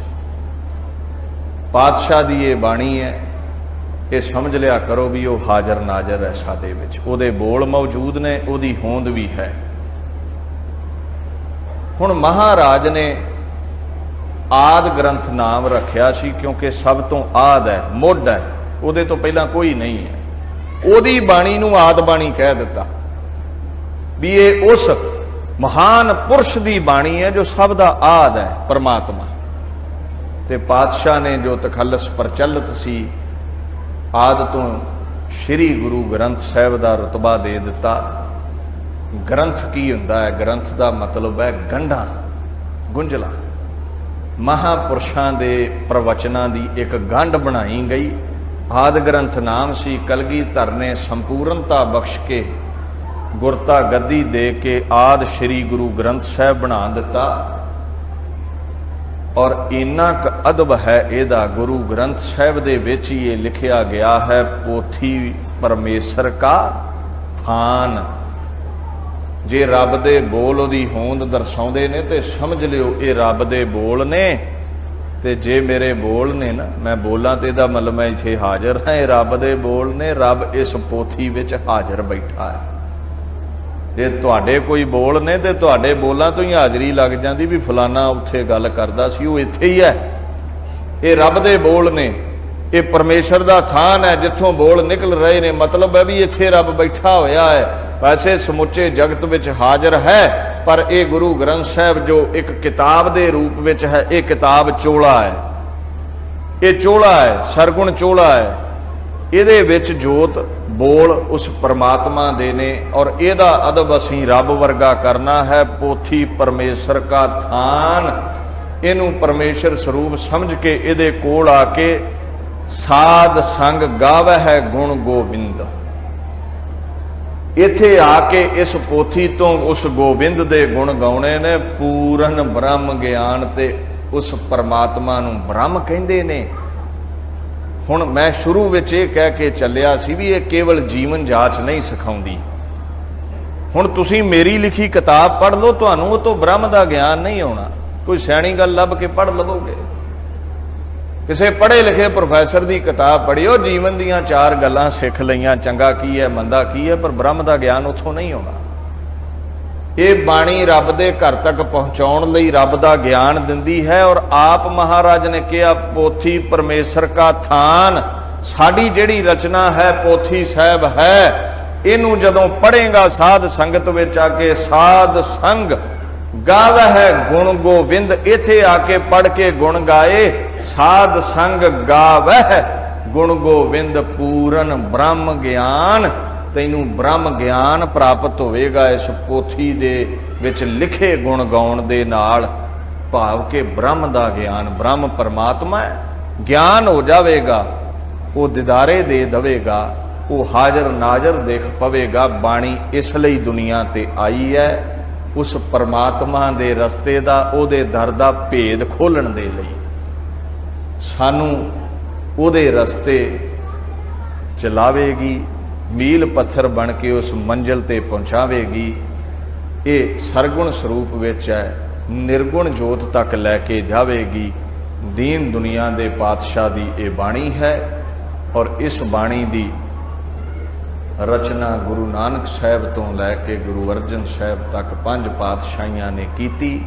9वें पातशाह ने कीती, कलगीधर पातशाह ने कीती। बेअंत भगतां संतां नूं अपने अंग बना के उन्हां दा भी सदीवी ही दुनिया ते जस करवा दिता गुरु अर्जन साहब ने। और पहला प्रकाश हरमंदर साहब विखे कीता गया। दीन दुनिया दे मालक सच्चे पातशाह गुरु अर्जन साहब के हुक्म नाल प्रकाश होया। बाबा बुढ़ा जी ने यह प्रकाश किया। पहले हैड ग्रंथी साहब थापे गए। हुक्म की लेंदे ने, संतां के कारज आप खलोया। ये हुक्म लिया भी ये जो भी कारज है, ये जो भी सफलता है, ये तो महापुरुषों की सफलता आप ही परमात्मा कराउंदे ने। आप ही कृपा करके ये सरोवर, ये हरमंदर साहब, ये बाणी का जहाज उन्होंने तैयार करवाया है। जेड़े चढ़ जाणगे वो पार ने, जेड़े तर्क विच ने इत्थे ही डुब डब जाणगे।